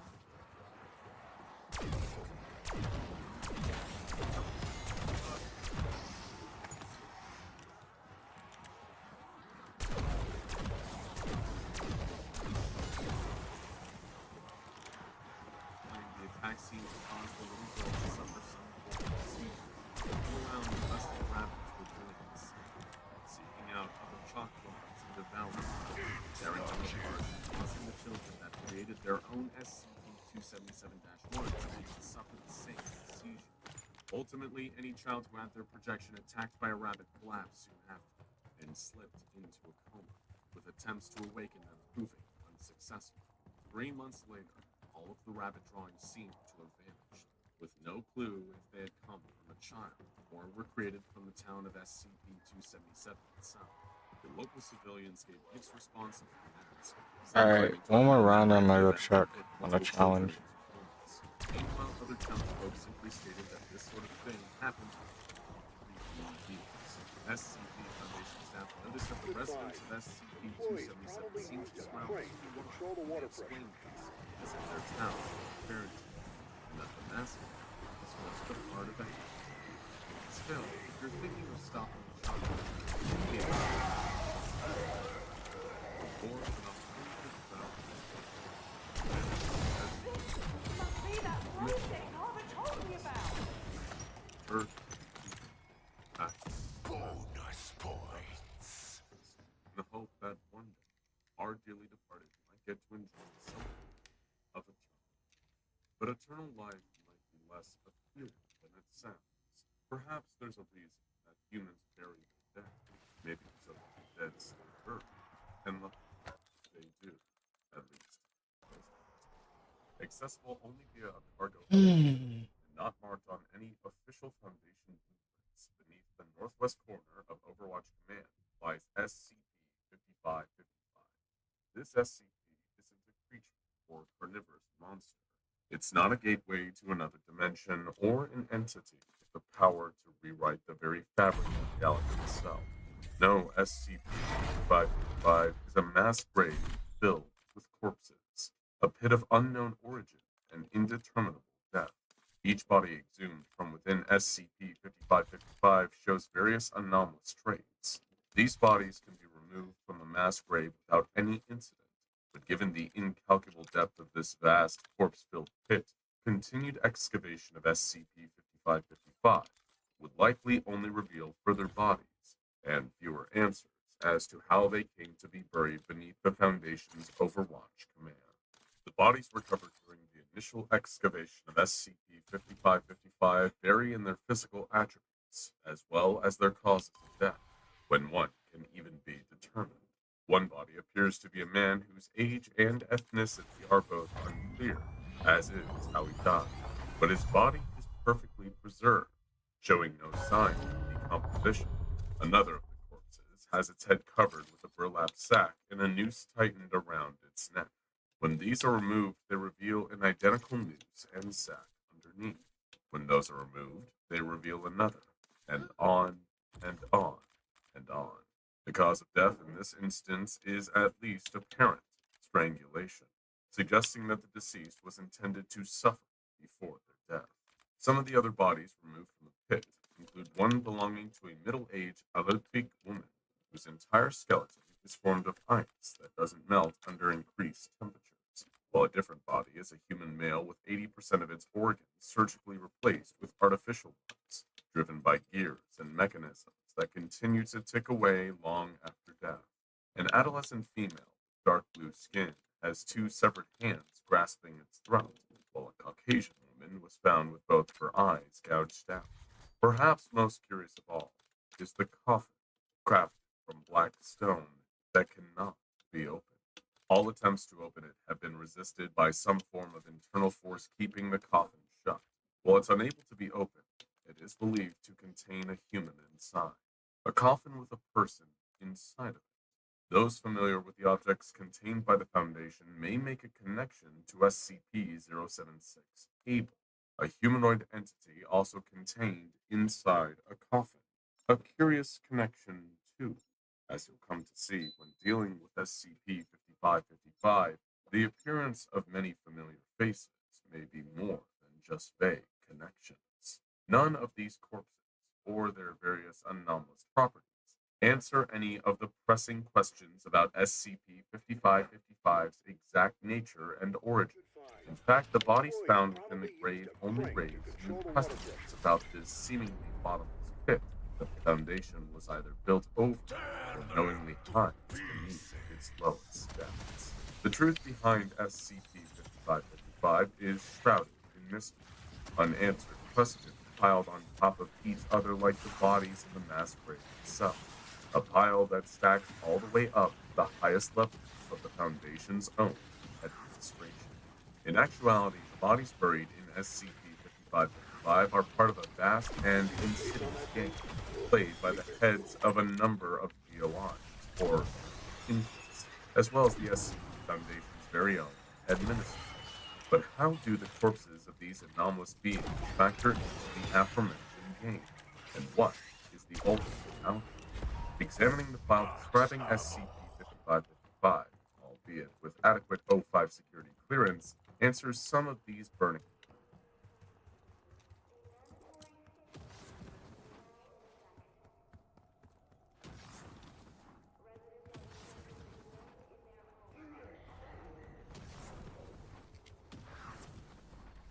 I'm 100% in favor of self-improvement, even for weapons.